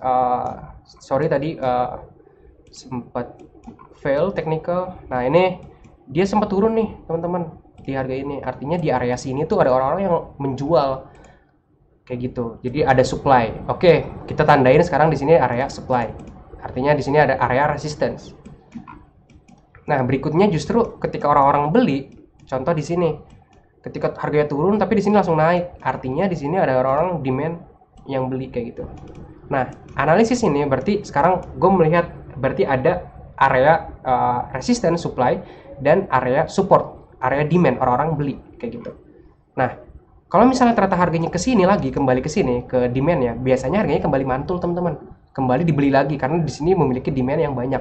Kalau misalnya harganya ke sini lagi, biasanya si market akan menjual marketnya lagi, asetnya lagi. Maka di sini kemungkinan ketika harganya ke sini dia akan turun kembali karena di sini memiliki supply area orang-orang menjual kayak gitu. Namun kalau misalnya ternyata supply area ini ke break, nah kemungkinan ternyata penjualan yang ada di sini itu sedikit, jumlahnya lebih banyak orang-orang yang beli Nah, ketika orangnya lebih banyak yang beli, artinya ketika di sini break, kemungkinan besar yang terjadi adalah dia kembali up terus kayak gitu, karena tidak ada yang menjual. Nah, kayak gitu, itu seorang technical analyst. Nah, biasanya seorang forex trader biasanya, kalau misalnya contoh di sini kita lihat pair forex, di sini ada pounds and yen. Nah, ini pergerakan pounds and yen. Contoh saya menggunakan time frame 30 minutes, 30 menit. Ini pergerakan 30 menitnya. Setiap 30 menit dia bergerak seperti ini. Oke, nah sekarang kebetulan jam 14.11, artinya saat ini, sekarang hari Sabtu, dia lagi tutup marketnya. Oke, untuk forex market itu Sabtu Minggu tutup ya teman-teman. Jadi dia bukanya Senin sampai Jumat. Aku lupa. Oke, di sini contoh, di sini ada demand, orang-orang yang beli karena dia naik. Terus di sini ada area resistance, area supply, karena di sini dia mau break tapi ada yang jual, mau break ada yang jual, area turun. Ketika ada yang jual, biasanya kita sebut dengan area resistance. Contoh di sini juga ada area resistance sebetulnya. Di sini sempat naik tapi dijual. Ini area resistance. Tapi saat dia kembali lagi presi ke sini, ternyata area menjual ini di break oleh pembeli ini. Artinya penjual ini sudah habis, sudah nggak ada yang jual-jual ini. Artinya pembeli udah lebih banyak. Nah, ketika pembeli lebih banyak seperti ini, breakout, biasanya si price-nya ke atas. Nah, itu yang dilakukan oleh si technical analyst. Analis ini menggunakan data-data ini, data-data candle ini, dia nggak menggunakan fundamental. Saya juga kalau misalnya trading di forex market, saya tidak menggunakan data fundamentalnya, saya menggunakan data analisis pergerakan harganya seperti ini saja. Itu sudah cukup bagi saya, kayak gitu. Nah, fundamental itu biasanya digunakan sebagai katalis movementnya. Contoh, misalnya besok akan ada news mengenai contoh USD interest rates, cut rates. US akan melakukan cut interest rates. Interest rates-nya akan di-cut. Biasanya kalau misalnya terjadi cut interest rates, bunganya menurun, otomatis kebanyakan investor menarik uangnya dari USD. Artinya saat orang-orang menarik uangnya dari USD, value USD akan turun. Kalau misalnya value USD turun, artinya misalnya gold akan naik, kayak gitu. Karena gold itu pairnya XAU USD ya. Ini gold terhadap USD. Kalau misalnya terjadi yang namanya cut interest rates, ini mungkin agak susah ya, tapi itu contoh penggunaan fundamentalnya ya dari forex market atau gold market tadi. Itu bisa digunakan hanya sebagai katalis movementnya, sebagai gambaran besarnya. Secara berita sih, secara news dia akan naik kayak gitu. Tapi secara teknikalnya bagaimana? Itu bisa digunakan juga kayak gitu. Itu yang dilakukan. Sebetulnya untuk analisa teknikal itu banyak banget ya. Ada indikator, teman-teman bisa mencoba-coba indikator. Ada public. Ini indikator banyak banget ya. Ada moving average, ada Ichimoku, ada Fibonacci. Banyak banget orang-orang yang membuat indikator. Tapi saya pribadi tidak menggunakan indikator. Atau kalau misalnya menggunakan pun, saya menggunakan moving average mungkin. Ini adalah moving average itu pergerakan rataan ya. Dari setiap candle ini pergerakannya dirata-ratakan menjadi satu value, makanya lebih smooth pergerakannya. Ini pergerakan rataannya dalam ini 100 hari kalau nggak salah. Ya, bisa menggunakan moving average sebagai menganalisa, tapi intinya si technical analyst dia menggunakan data-data price ini dan volume biasanya. Nah, ini volume di bawah ini. Ada merah, ada hijau. Ini volume penjualan, volume pembelian. Oh, di sini banyak banget yang lagi beli nih. Nah, di sini banyak yang beli. Oke, gue beli deh ikutan misalnya. Naik kayak gitu-gitu. Itu bisa menjadi satu indikator seorang analis teknikal. Oke, mungkin di sini teman-teman harusnya sudah mengerti. Oh, technical analyst itu dia melihatnya data chart seperti ini, data pergerakannya setiap waktu, akhirnya dianalisa. Tapi keduanya, baik fundamental analyst atau technical analyst, keduanya itu menganalisa markets, memprediksi markets akan naik atau akan turun. Intinya seperti itu pada akhirnya. Oke, balik ke materi. Kita udah tahu ya sekarang candlesticks ya. Kalau misalnya teman-teman di sini ada yang belum mengerti nih lilin candlesticks itu apa, teman-teman tanyakan lagi. Terus charts itu apa, teman-teman tanyakan lagi, dan lain sebagainya. Nah, melihat charts tadi dari tradingview.com untuk semua markets ya. Oke, ini mungkin belum saya jelasin. Jadi situs ini teman-teman bisa akses gratis, tradingview.com situsnya. Marketsnya ada teman-teman semuanya. Ada emas, ada stocks. Contoh saya cari ya. Ada index, ada index value, ada stocks, ada futures market, ada forex markets. Forex market seperti ini, ada CFD market, ada cryptocurrency, ada indeks. Indeks ini merupakan gabungan ya, misalnya ini US30, ini gabungan top 30-nya Dow Jones Markets, misalnya ini S&P 500, ini perusahaan top 500 di US, kayak gitu, digabungin jadi satu, yaitu indeks. Atau mungkin LQ45 kalau Indonesia. LQ45 itu salah satu indeks saham di Indonesia yang bisa teman-teman beli, atau IHSG. IHSG itu indeks harga saham gabungan, semua saham digabungin jadi satu, naik turunnya jadi bareng-barengan, dihitung semua kayak gitu, dijumlahin. Itu indeks markets ya, kayak gitu untuk charts. Jadi intinya charts itu dia melihat pergerakan harganya seperti ini, naik turunnya ini, lalu dia prediksi dia akan kemana kayak gitu, dengan hanya melihat pattern seperti ini. Kalau misalnya teman-teman itu mathematician, atau teman-teman adalah seorang businessman, atau teman-teman adalah seorang apa ya, apapun itu, terus melihat kayaknya risk kalau misalnya yang terjadi adalah contoh misalnya kayak gini, kalian bisa develop satu strategi beli. Misalnya contoh, oke risk kalau misalnya gue gabungin bawahnya 3 kali, misalnya contoh di sini 1 2 3 ada 3 touches trend line, terus dia rejected, close bullish. Close bullish itu close-nya hijau, artinya dia akan naik. Misalnya risk, oke gue akan beli di sini karena gue percaya dia akan naik. Kamu beli di situ. Ketika kamu beli di sini beli. Oke, ini mungkin teman-teman juga nanya ini apa? Ini tuh contoh risk to reward ratio. Jadi saat teman-teman misalnya beli di sini, di harga sini, risknya tuh langsung kehitung ya teman-teman. Di sini ada langsung ukuran risikonya. Oke, kalau misalnya harganya malah turun ke sini, teman-teman akan rugi 0,8. Tapi justru ketika harganya naik ke sini, teman-teman akan untung 2,6. Nah, ini merupakan risk to reward ratio. Jadi teman-teman juga harus tahu saat saya beli saham itu risiko saya berapa persen sih? Reward saya, trader itu kan trade risk for profits kan. Jadi dia trading risikonya 0,4 ini untuk mendapatkan memperoleh 2,68% misalnya, contoh di sini. Nah, ketika saya beli di sini nih buy, karena ini trendline terus close bullish, saya buy. Oke, risiko saya di bawah sini karena ketika dia turun ke bawah trendline ini artinya invalid. Trendline saya sudah nggak invalid, maka saya akan buy aja deh. Buy karena saya masih yakin dengan trendline ini dia masih bisa akan naik. Misalnya 2,6% lagi ke depan. Saya risikokan dana saya 0,5%. Jadi kalau saya kalah 0,5% saya rugi. Kalau saya berhasil menang, saya akan berhasil dapat 2,68% dari markets. Itu seorang trader yang menggunakan charts kayak gitu. Dan ini contoh satu sistemnya. Sistemnya banyak banget ya. Contoh kalau misalnya teman-teman ingin tahu sistem saya lebih lanjut, lebih jauh, karena mungkin kalau saya share di sini banyak, mungkin waktunya nggak cukup. Saya share setiap Selasa dan Kamis di YouTube saya sendiri. Jadi saya live trades untuk forex market.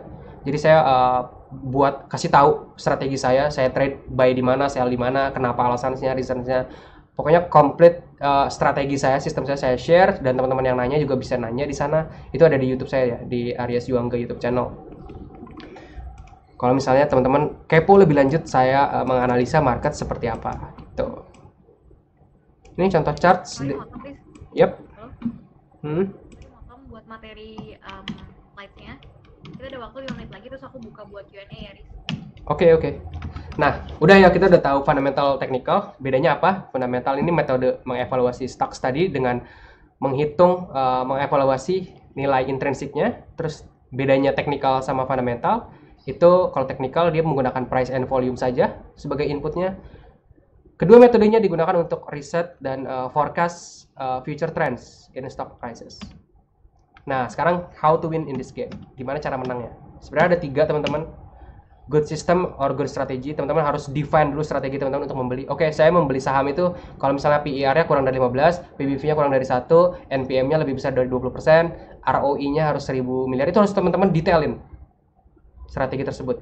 Dan itu harus teman-teman backtest ya. Backtest itu lihat di data-data sebelumnya strategi tersebut works gak sih di markets. Kalau nggak works, mending jangan kayak gitu. Teman-teman harus aware terhadap strategi teman-teman works apa enggaknya di markets. Contoh sistem strategi kalau technical analysis mungkin, kalau misalnya terjadi trendline seperti ini saya akan buy, kalau misalnya terjadi trendline-nya di break saya akan sell, kayak gitu-gitu. Itu terjadi di market beberapa kali sebelumnya. Teman-teman bisa langsung cek juga di data-data sebelumnya. works apa enggak. Jadi teman-teman harus buat satu strategi atau sistem dengan winning edge yang baik. Setiap traders atau investor memiliki sistem dan strategi sendiri-sendiri biasanya, sesuai dengan style-nya masing-masing kayak gitu.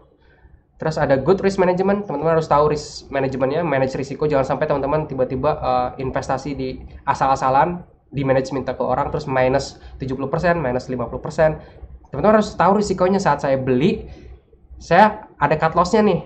Cut loss itu maksimum loss yang teman-teman bisa terima. Nah, itu teman-teman harus set juga, harus tahu. Itu di manage risikonya. Jadi apapun yang terjadi kepada market, kalau teman-teman manage cut loss-nya, oke, saya udah tahu, kalau misalnya saya salah, saya akan losing 2%, saya akan losing 3%. Oke, lebih dari itu saya tidak akan terima 3%, saya cut positionsnya kembali jadi uang. Itu adalah risk management. Jadi teman-teman harus tahu itu. Jangan sampai teman-teman beli, didiemin aja, tapi ternyata ada kemungkinan di situ, ada kemungkinan losing hingga lebih dari 50%. Itu bahaya. Jadi teman-teman harus tahu kemungkinan-kemungkinan yang akan terjadi. Berikutnya good psychology. Nah, oke, gue udah buat sistem yang bagus, gue udah buat risk management yang bagus, udah gue define semua. Tapi psychologically biasanya orang-orang trader, investor itu bisa beda. Contoh, gue rugi nih sekali. Gue rugi nih. Oke, gue deposit lagi, gue lebih besar lagi. Akhirnya dia pasang positioners, ternyata positioners tersebut salah lagi, rugi kembali. Nah, biasanya saat mengalami kerugian sekali, 2 kali, 3 kali rugi, biasanya udah mulai muncul yang namanya gambling mentality. Misalnya, oke, gue jual semua assets gue trade di sini, gue yakin dia akan terbang, dia akan naik 200% misalnya. Oke, gue kasih semua assets gue di sana. Artinya dia nggak memenuhi risk management dia, di mana ada maksimum losing. Secara psikologi dia mengabaikan dua hal ini. Jadi psikologi juga harus baik, harus sehat mentally. Jadi ya, teman-teman harus sehat juga ya, secara mental, secara fisik. Itu ngefek banget untuk menjadi seorang trader atau investor yang baik kayak gitu. Itu sih.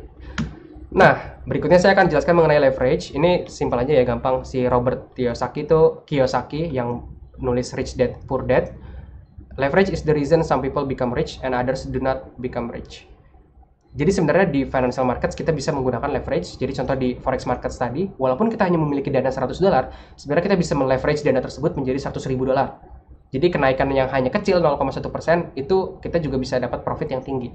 Nah, itu nanti mungkin akan dijelaskan caranya bagaimana, tapi intinya ada di financial markets ini yang namanya leverage. Teman-teman bisa menggunakan leverage untuk memperbesar percentage markets itu bergeraknya seperti apa. Forex market kan riskan, forex market kan geraknya cuma 1%, minus 0, berapa persen. Kapan gue kayanya? Ya bisa pakai leverage. Leverage itu mengkali lipatkan pergerakan tersebut. Jadi pergerakan 1% itu bisa bergerak 10-100% juga kalau misalnya menggunakan leverage sejumlah itu. Itu yang berikutnya adalah compound interest. Albert Einstein pernah bilang compound interest is the 8th wonder of the world. Jadi keajaiban dunia ke-8. He who understands it, earns it. He who doesn't, pays it. Apa sih sebenarnya compound interest? Jadi compound interest itu amount-nya sama dengan principal dikali 1 plus R per N dipangkatin NT. Mungkin agak susah ya teman-teman, ini ada namanya, ini interest rate, R itu, N itu number of times interest compounded per year-nya. Supaya lebih jelasnya untuk melihat compounding, saya langsung ke situs ini biar lebih cepat ya. Jadi contoh compounding nih, teman-teman punya uang $100. Terus misalnya bunga hasil teman-teman di trading atau investasi itu per bulannya misalnya 3% atau 5%, misalnya 5% per bulan dalam waktu misalnya 10 tahun ke depan. Oke, gue konsisten nih 5% per bulan dengan menggunakan $100. Nah, terus setiap bulannya juga gue sisihkan $500 gitu. Hasilnya berapa sih? Teman-teman bisa nebak gak? Kalau misalnya nabung $100 setiap bulan, terus ada bunganya 5%, selama 10 tahun, $100 ini akan jadi berapa sih? Kita kalkulasi dengan compounding. $100 tiap bulan tadi, selama 10 tahun, akan menjadi... Oke, kok lama ya?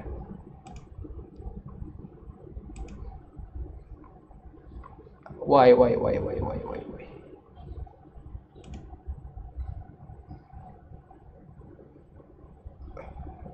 I don't know kenapa, tapi apakah saya pakai VPN? Karena investing itu kan di blok ya, jadi kita nggak bisa menggunakan.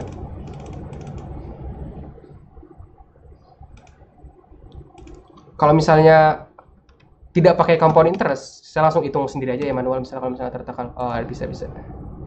Nah ini $100,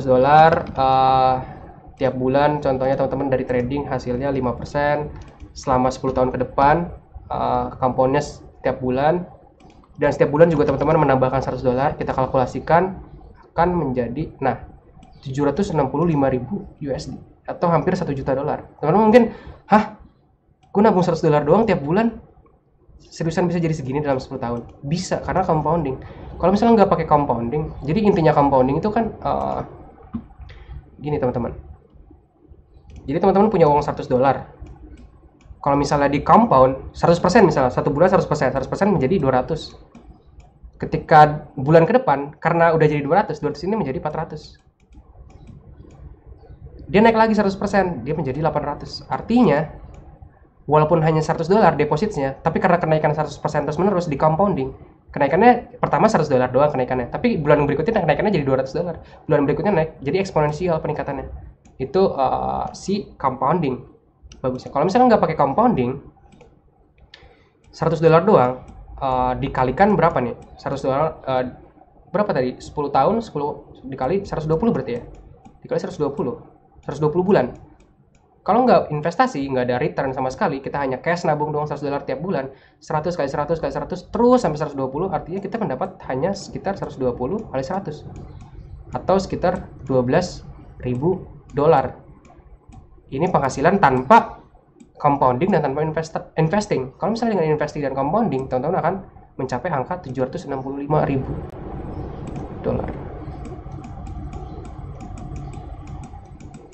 Bedanya itu sekitar 6 kali lipatnya teman-teman. Teman-teman hanya perlu ilmu compounding dan perlu tahu ilmu investing 5% per bulan tadi, itu beda jauh banget hasilnya dibanding teman-teman nabung cash biasa setiap bulan di celengan $100 terus setiap bulan dapatnya segini 10 tahun. Kalau misalnya dengan investing dan dengan compounding, teman-teman bisa mendapatkan segini. Opportunity cost yang teman-teman lewatkan dengan tidak tahu ilmu compounding, leverage, dan investing, itu sekitar $600.000 dalam 10 tahun ke depan. Ya, itu mungkin menjadi salah satu yang perlu teman-teman pelajari juga untuk compound interest, dan that's why Albert Einstein juga bilang hal tersebut. Kalian harus understand ini. Kalau misalnya kalian understand, kalian akan earn it. Oke? Saya ambil dari Google. Oke, ini langsung aja to read teman-teman.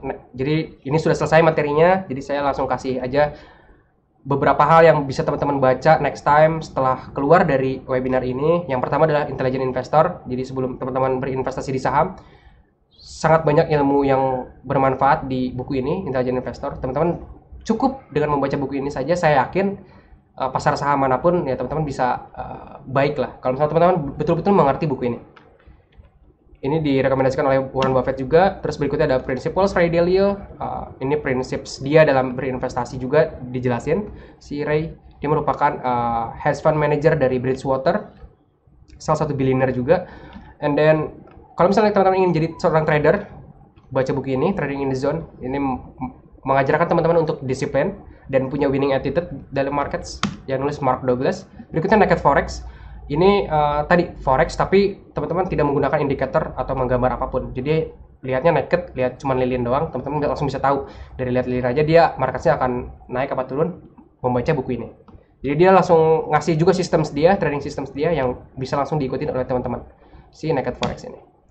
Berikutnya Complete Turtle Trader. Di sini ada investor, 23 investor yang jadi millionaires di markets. Ya teman-teman bisa lihat sejarah mereka, pengalaman mereka di market bagaimana, menjadi pelajaran teman-teman.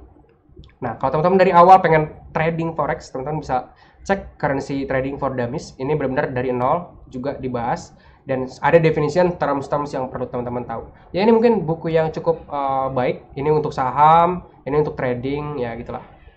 Kalau misalnya teman-teman sukanya investasi saham, ya baca ini cukup banget, sudah sangat-sangat cukup. Kalau ingin jadi trader, ya baca inilah, dua ini at least. To read, to watch, ini bagus video Everything You Need to Know About Finance and Investing in Under an Hour. Videonya tuh 40 menit yang bawain William Ackman di YouTube. Ini bagus banget untuk investing. Kita punya mindset investing dan cara investing tuh gimana sih secara garis besar. Ini recommended untuk ditonton. Berikutnya untuk movie, teman-teman bingung mau nonton movie apa, coba tonton The Big Short. Ini movie tahun 2015 yang main Christian Bale, Brad Pitt, dan sebagainya. Wolf of Wall Street 2013 movie ini contoh kejadian juga di negara kita. Ada konsultan jasa keuangan. Ini contoh Wall Street juga sama, dia jasa keuangan yang manage uang, tapi ternyata uangnya ya gitu dibeliin saham-saham gorengan, beliin saham-saham blue apa IPO yang justru malah minus berapa persen, untungnya larinya ke mereka. Jadi ya ini contoh salah satu film investasi atau trading yang menurut gua recommended. Berikutnya every single Warren Buffett videos di Yahoo Finance bisa ditonton, and Ray Dalio Principles di YouTube. Itu rekomendasi gue untuk kalian watch setelah keluar dari webinar ini. And then to serve, misalnya kalian ke web ini babypips.com, belajar dari nol untuk trading forex, dan atau investopedia.com, ini belajar terms finance dan investing secara jelas. Atau ide excite untuk saham-saham Indonesia. Oke, ini channel gue di YouTube, Day Trader Journey. Gue baru memulai bulan kemarin ya, bulan Juni ya. Gue mulai trading forex setiap Selasa dan Kamis jam 9 malam. Gue bareng Shalom Tangki. Jadi gue memperlihatkan cara gue trading forex live. Gue ada buy, ada sell, ada apa, gue kasih share. Gue untung gue share, gue losing gue share, dan gue ya share the truth. So that's it.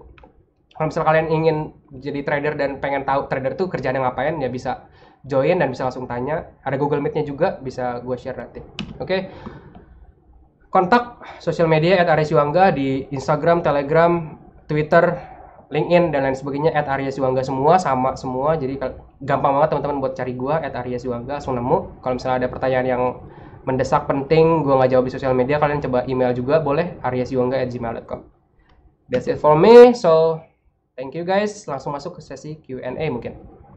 Kembali ke moderator, Elin. Oke, thank you banget, Chris. Seperti tadi belum ada yang nanya ya. Kita udah pada nulis komen, ternyata banyak yang seperti banyak dinosaurus ya di kolom komentar. Kita kalau di Amion manggilnya dinosaurus, guys. Jadi dinosaurus adalah orang-orang yang sudah jago sepertinya. I see. Ya, nah untuk teman-teman yang apalagi ini 2019, karena aku melihat pendaftar banyak dari tahun 2019, jangan takut untuk bertanya. Jangan takut untuk bertanya, ketik aja pertanyaannya di kolom komentar. Atau gimana, Aris? Tadi kan Aris mintanya open mic langsung aja ya? Yes. Kan bisa sih ketik R dulu, raise hand. Yang pengen nanya R dulu, nanti aku bakal pilih untuk open mic. Terus kalau udah open mic boleh dijawab sama Aris. Oke, udah ada yang R nih. Dari Aisyah Faras Akila, boleh open mic. Halo Aisyah. Halo Kak. Halo Aisyah. Halo Boleh Kak perkenalkan Ernest. diri dulu, angkatan berapa, terus pertanyaannya. Halo, kenalin aku Akila dari IPB jurusan Informatika tahun 2019. Salam kenal Akila. Ya. Oke. Kak, boleh jelasin sedikit tentang mutual fund nggak, sama perbedaannya dengan stok gitu? Oh, oke. Makasih, Kak. Mutual fund. Jadi mutual fund itu jadi dana kita itu dikelola oleh hedge fund manager atau fund manager. Jadi kita nggak tahu saham nih, kita nggak tahu cara menganalisa saham, tapi kita tahu ada orang yang expert di bidang ini, yaitu adalah orang-orang yang kerja di mutual fund. Jadi kita bisa berinvestasi di mutual fund, namun biasanya rates-nya itu sudah fix ya. Mereka kasih biasanya per tahun annually, ada yang bisa ngasih fixed rate 6% atau 7%. Tapi biasanya kecil ya dibanding teman-teman langsung investasi di saham. Tapi kalau teman-teman ingin low risk, risiko yang lebih rendah, teman-teman bisa langsung coba mutual fund karena risikonya lebih rendah ya, namun rewardnya pun juga tidak terlalu tinggi dibanding teman-teman langsung investasi di saham, karena profitnya juga di-cut oleh mutual fund tersebut. Jadi dana teman-teman dikelola, profitnya nanti di split, dibagi kayak gitu.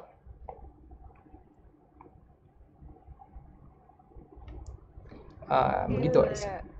Akila udah jawab? Oke, lanjut. Gimana? Jadi lebih kayak sebenarnya kayak jasa untuk stok gitu ya Kak. Kayak stok cuman kayak ada orang yang ngurusin gitu. Betul. Oke, makasih Kak. Yuk. Untuk penanya selanjutnya ada dari Kuku Rahmat. Hai Kuku.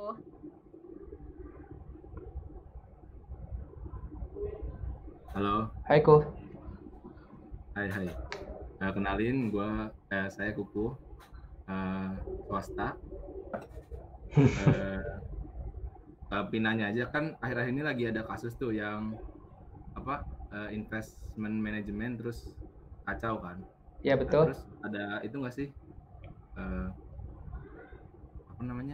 saran atau to-do list sebelum kita percaya sama investing management company itu kita harus ngapain dulu?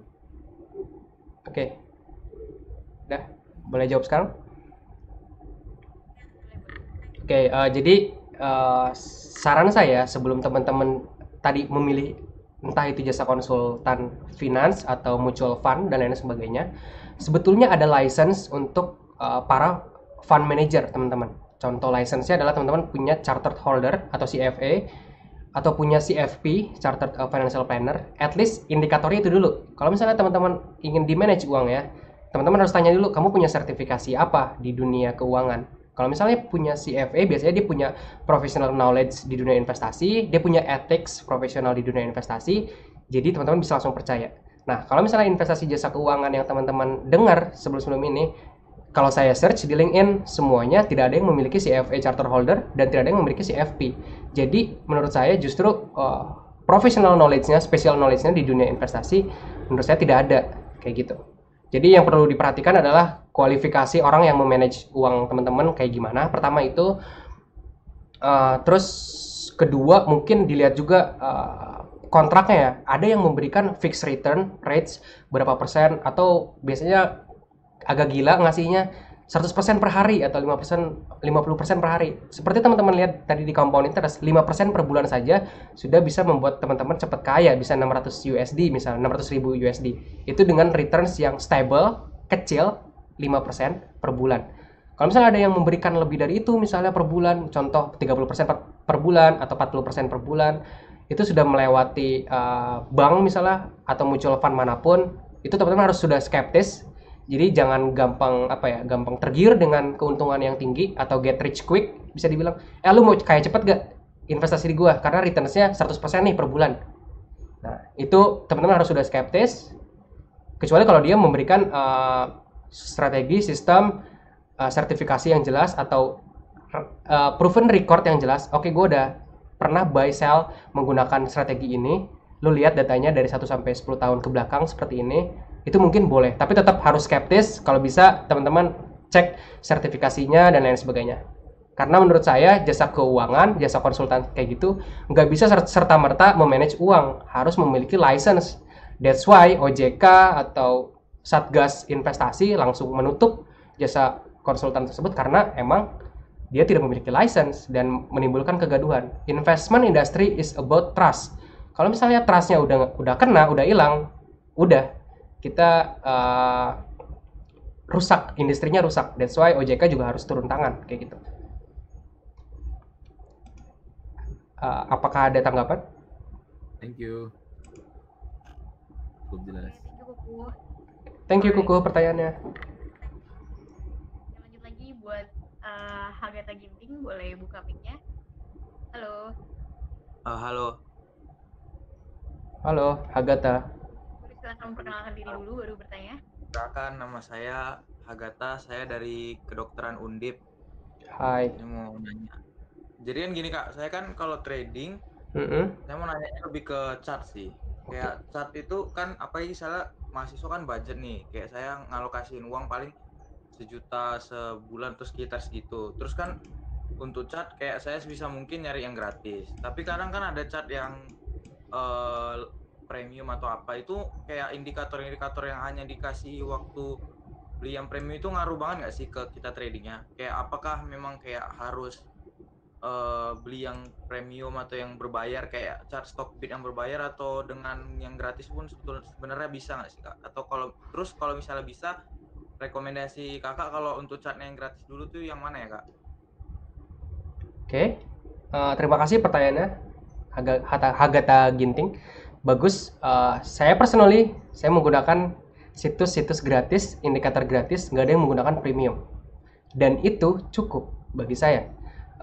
kalau misalnya memulai pakai gratis, kalau misalnya yang berbayar tadi mungkin seperti pakai Stockbit atau trading view premium untuk mendapatkan indikator-indikator premium. Tapi menurut saya justru banyak kok traders atau investor yang tidak memerlukan indikator-indikator tersebut, hanya menggunakan data-data yang udah ada, itu bisa profitable ke depannya. Contoh, kalau misalnya gratis, teman-teman menggunakan RTI. Kalau saham Indonesia, RTI sudah cukup. Misal contoh saham apa? Teman-teman pengen beli saham Bank BRI misalnya, RTI, di sini sudah ada chart. Klik aja chartnya. Ini sudah cukup. Sebenarnya saya sudah melihat chart sini aja udah cukup. Oh, saya udah tahu di sini sudah ada supply. Di sini sudah ada resistance. Kalau misalnya harganya kembali ke sini, kemungkinan itu saya akan membeli misalnya. Data-data ini sudah cukup. Tidak memerlukan gambar-gambar yang tidak jelas seperti ini atau menggunakan apa-apa. Tidak, justru malah menurut saya jadi jadi biasnya jadi banyak banget. Sebenarnya clean seperti ini saja. Clean seperti ini udah cukup. Oh, ini ada dividen nih pada tanggal sekian, udah cukup, udah bersih lah kelihatannya. Dan ini gratis di RTI Analytics, bisa dicek charts dan financial profilesnya juga jelas, fundamental value-nya ada semua, dan ini semua gratis. EPS berapa, PER berapa, dari tahun berapa, datanya semua ada semua, dan gratis. TradingView juga gratis. Ini semua data market, entah itu gold, entah itu forex market dan sebagainya, semuanya gratis.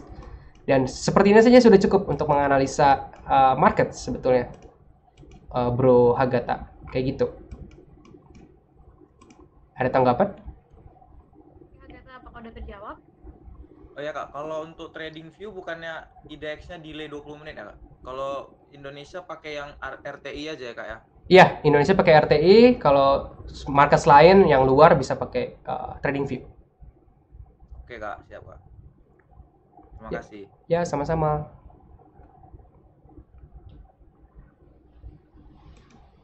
Oke, lanjut ke pertanyaan selanjutnya. Denny Naufal. Halo Denny, boleh dibuka mic-nya? Kenalkan diri dulu terus baru ke pertanyaan. Thank you. Oke, halo, saya Denny Noval, saya Matematika ITB 2015. Hai Denny. Halo Riz. Jadi mau nanya gini Riz, Ya. apa namanya, kan yang kamu jelaskan itu kan investasi saham ya? Iya. Apakah apakah parameter-parameter yang kamu jelaskan sebelumnya bisa kita generalisir ke investasi pembelian aset suatu company gitu? Misalkan kita pembelian aset bank atau pembelian aset negara atau kayak gimana gitu. Apakah kita bisa mengeneralisir? Oh iya, paham Pak. Parameter-parameter tadi, fundamental tadi seperti PER, PBV value itu bisa digeneralisir untuk company saja. Jadi perusahaan-perusahaan yang publik yang memiliki data-data tersebut, kita bisa gunakan data itu. Tapi kalau misalnya kita ingin investasi di negara, misalnya surat utang negara, itu udah beda lagi fundamental value-nya. Jadi kalau negara kan kita melihat negara ini memberikan interest rate seberapa besar sih bunganya kalau misalnya kita memberikan uang kita ke negara. Terus negara ini juga ke depannya bagaimana sih, infrastrukturnya bagaimana dan sebagainya bagaimana. Itu fundamentalnya sudah berbeda dibanding perusahaan. Nah, kalau misalnya kamu tradingnya atau investasinya di forex markets juga udah beda lagi. Di emas sudah beda lagi. Di cryptocurrency tadi beda lagi kan fundamentalnya. Kalau di cryptocurrency lebih ke melihat adoptionsnya, usersnya seberapa besar sih. Semakin banyak usersnya, semakin besar demand-nya. Semakin besar demand artinya harganya kemungkinan besar naik, seperti itu. Terus fundamental, ya intinya tidak bisa digeneralisir untuk semua markets, tapi bisa digeneralisir untuk semua markets yang tipenya adalah perusahaan, company yang memiliki nilai-nilai revenue, net profits, dan lain sebagainya. Parameter-parameter itu dipakai untuk perusahaan-perusahaan yang memiliki data tersebut. Kayak gitu. Ada tanggapan? Jadi misalkan gini, Riz, misalkan kamu lihat, misalkan kita ngomong suatu bank, kan bank A. Kemudian bank A itu kamu lihat, oh ini angkanya bakal naik, berarti kan banyak yang mau beli kan. Dan sebelumnya berarti kan turun kan. Nah misalkan dari sisi itu aku ingin beli surat utang bank tersebut. Jadi misalkan bank tersebut nawarin aset nih pada saat terendahnya. Kemudian kamu lihat ada pola bakal naik, apakah itu bakal menguntungkan juga di surat utangnya gitu. Jadi kayak profilnya makin membaik bank tersebut gitu. Apakah kalau misalkan saya manajemen nih mau beli portofolio tersebut, apakah saya beli atau tidak? Pertanyaan saya. Oh itu. Kalau untuk bank, saya to be honest personally nggak pernah beli surat hutang dari bank atau bonus tadi bisa dibilang. Nah tapi biasanya untuk bonus sendiri dia memberikan fixed rates. Nah sedangkan surat hutang itu tidak naik atau turunnya itu biasanya tidak terpengaruh oleh performa dari bank tersebut. Justru si bonus ini dia biasanya sudah memberikan fixed rate. Kalau misalnya teman-teman search di sini bonus, yaitu bonus ya, bonus company dia biasanya kok nih fixed income statement. Nah, jadi biasanya sudah diberikan fix. Kalau misalnya dia memberikan 6% per tahun, dia mau sukses apapun, sebesar apapun, mau serendah apapun, dia akan memberikan fixed return dalam jangka waktu tertentu, kayak gitu.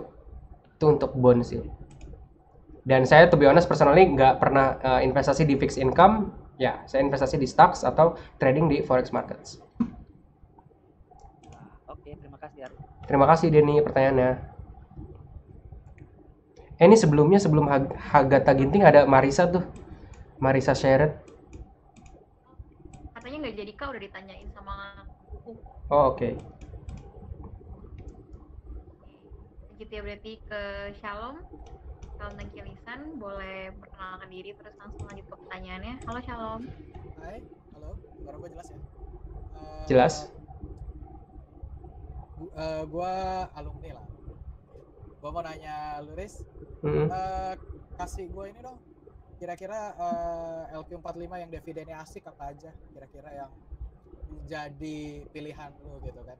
Karena kan banyak banget nih LQ45, cuman mungkin yang oke untuk pembagian dividennya apa ya? Kira-kira. Oke. Dividen. Sip, thank you. Kita search ya sekarang. Ini buat teman-teman yang mungkin dari definisi dulu LQ45 itu apa sih? Jadi LQ45 itu salah satu indeks di pasar saham untuk Indonesian Stock Exchange di Indonesia. Itu terdiri dari 45 company. Nah, ada apa aja company-nya kita cek ya. Industrinya ada banyak. Kalau misalnya di industri contoh Adikarya itu industrinya apa ya, lupa gua. Di sini ada Adro untuk energi, ada Akra, ANTM, ASI, BBNI, BBRI. Ya mungkin gue personally belum ngecek semua satu-satu harus bagaimana dan lain sebagainya. Mungkin kita bakal pilih ya beberapa ya. Langsung kita analisa bareng di sini. Kita cek di RTI, kayak gitu kali ya. Oke, mungkin di sini ada teman-teman yang ada ngasih saran untuk perusahaan yang mau kita analisa apa, mungkin di bank atau mungkin di industri makanan, Indofood, ICBP. My favorite sih BBRI lah ya. Oke, BBRI, mari kita cek BBRI di RTI ya. Kita cek BBRI. Oh, ini kebetulan udah BBRI. Nah, BBRI kalau misalnya dicek secara fundamentalnya, fundamentalnya ini oke, dia nggak pernah rugi setiap kuartal. Dan kalau misalnya dilihat kenaikan justru malah naik dari Q1, Q2, Q3, Q4 untuk tahun ini. Kuartal pertamanya juga nggak terlalu buruk walaupun ada corona, 66. At least kalau dibandingkan dengan tahun lalu, awal tahunnya dia 66 juga. Jadi ya tidak ada signifikan moves yang buruk ya bagi si BBRI. Jadi secara fundamental sebetulnya baik. Dan tapi harganya drop ya karena sentimen market drop, tapi secara fundamentalnya sebetulnya bisnis ini masih berjalan dengan sama. Jadi menurut gua ya bisnis ini karena tadi ya PER-nya di bawah 15, BBRI menurut gua selama di angka 3.000 atau bahkan di bawah 3.000 menurut gua is a good to buy based on analisa gua secara fundamental.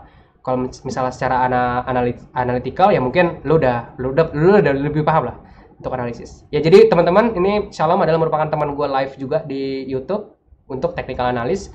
Dia punya spesifik gelar di technical analysis. Jadi kalau misalnya teman-teman ingin belajar technical analysis juga bisa ke Shalom Tangki ya. Untuk fundamental seperti itu loh. Untuk technical analysis gue kasih ke lo aja. Oke. Berarti gue hold ya posisi gue. Yes. Yo 2.300. Yes. Yo, thank you pertanyaannya Shalom. Thank you banget, Oke, lanjut ke pertanyaan selanjutnya. Thank you Shalom. Ini tadi udah nanya belum sih? Ini udah deh. Nadir. Oke, dari Nadir boleh perkenalkan diri terus open mic. Oke, halo, nama gue Nadir, gue sistem informasi dari Gunadarma. Halo Nadir. Pertanyaan gue simpel aja sih. Ini soal gold ya. Oke, gold. Forecast dari gold. Gue melihat kayaknya nih gold ini bakal ke 2000. Menurut Kak Aris gimana nih? Oke, jadi Secara technical analysis. Oke, secara technical analysis kita berarti buka chart ya, tradingview.com. Nah, untuk Bro Nadir sendiri tadi kan memprediksi bahwa si gold akan ke angka 2000 ya. Berarti 2000 di sini ya. Iya, 2000 di sini. Nah, pendapat gue pribadi saat ini sebetulnya yang dilakukan gold adalah dia sekarang weak field. Jadi dia menyentuh area supply terbesarnya pada tahun ini 2011. Jadi sebetulnya 2011. ya tahun ini dia ingin mencoba menuju angka kembali ke all time high dia selama setiap tahun dari awal gold ini muncul sampai 2011. High-nya di sekitar high-nya berapa nih? 1921. Nah, sekarang di 1901. Nah, kita akan lihat dulu di 1921 bagaimana.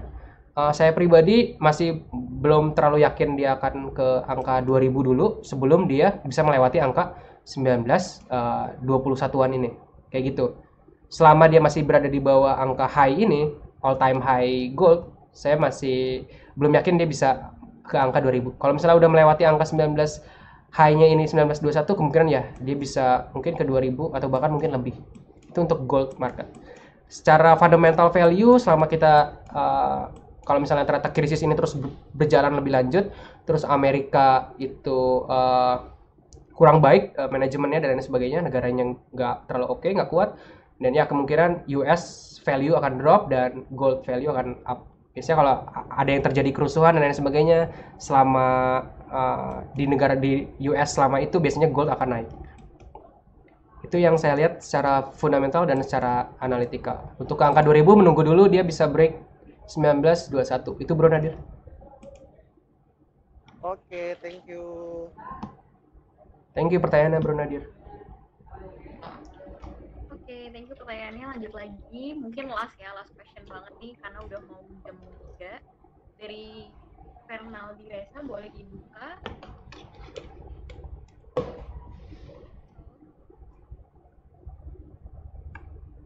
Halo Fernaldi. Oh, nggak bisa nyalain mic ya?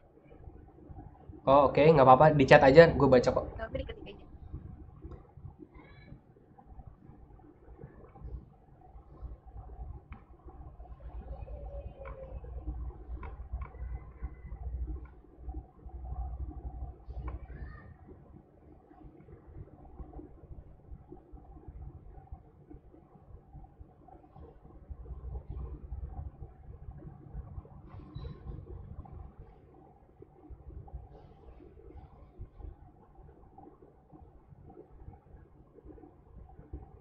Oke, gimana cara lu lihat intrinsic value saham berdasarkan value investing? Sebetulnya di materi dijelaskan juga ini cara gue melihat fundamental si saham based on value investing. Bentar ya.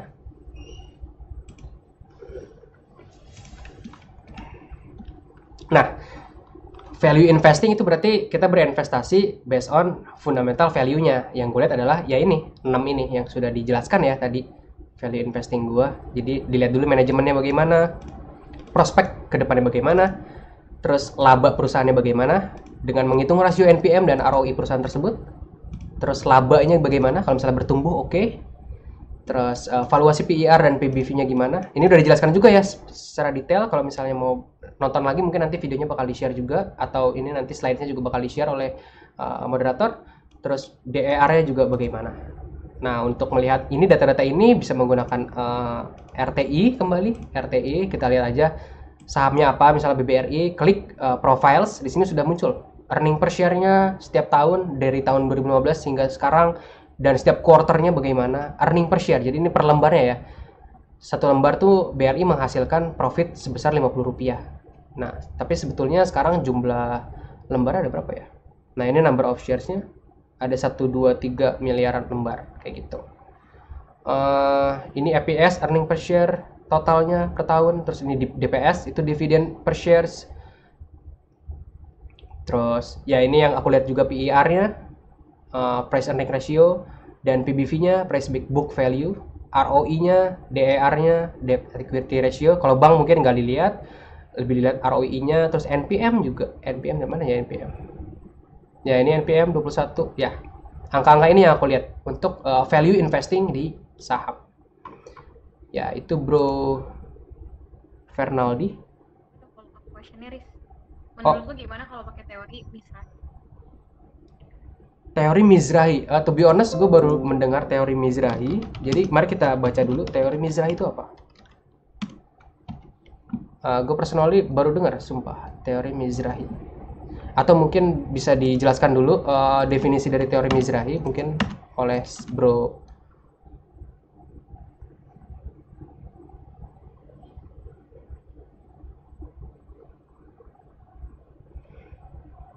Oh, pakai DCF mungkin ya. Discounted value itu untuk lebih ke investasi di startup companies. So ya, mungkin bahasannya udah bukan ke stocks lagi.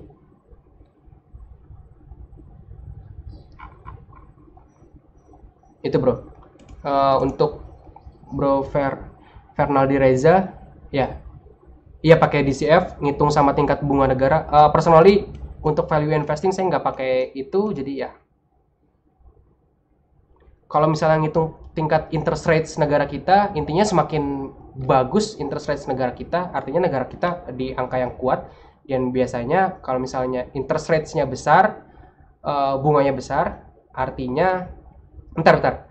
Kalau misalnya besar justru malah kurang baik ya. Artinya si perusahaan yang ingin meminjam uang ke bank, artinya dia harus membayar uang yang lebih besar, cost-nya lebih besar saat dia pinjam uang ke bank. Artinya ya profit si perusahaan itu kekat, ada cost-nya.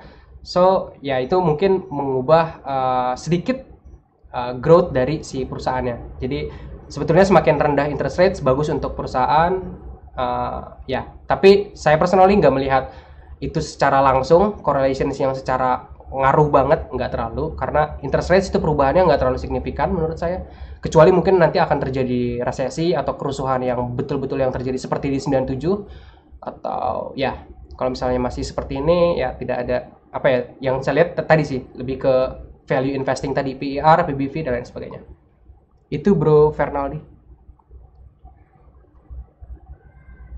Ya, thank you Reza juga, thank you Denny. Thank you all. So I think that's it ya untuk Bro Aileen. Gimana? Okay, that's it for today's session. 20.58. Sekarang sebenarnya kalau misalnya masih ada yang mau nanya lagi, satu lagi gitu bisa sih.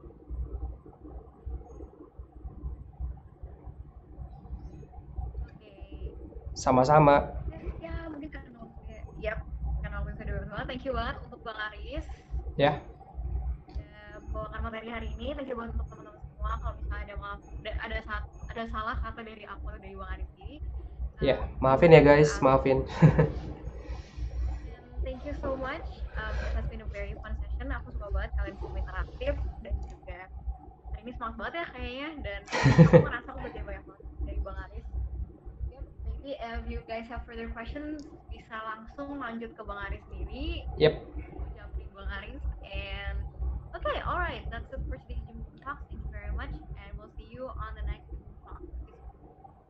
Thank you all. Thank you. Boleh leave call sekarang. Ya, teman-teman boleh leave call.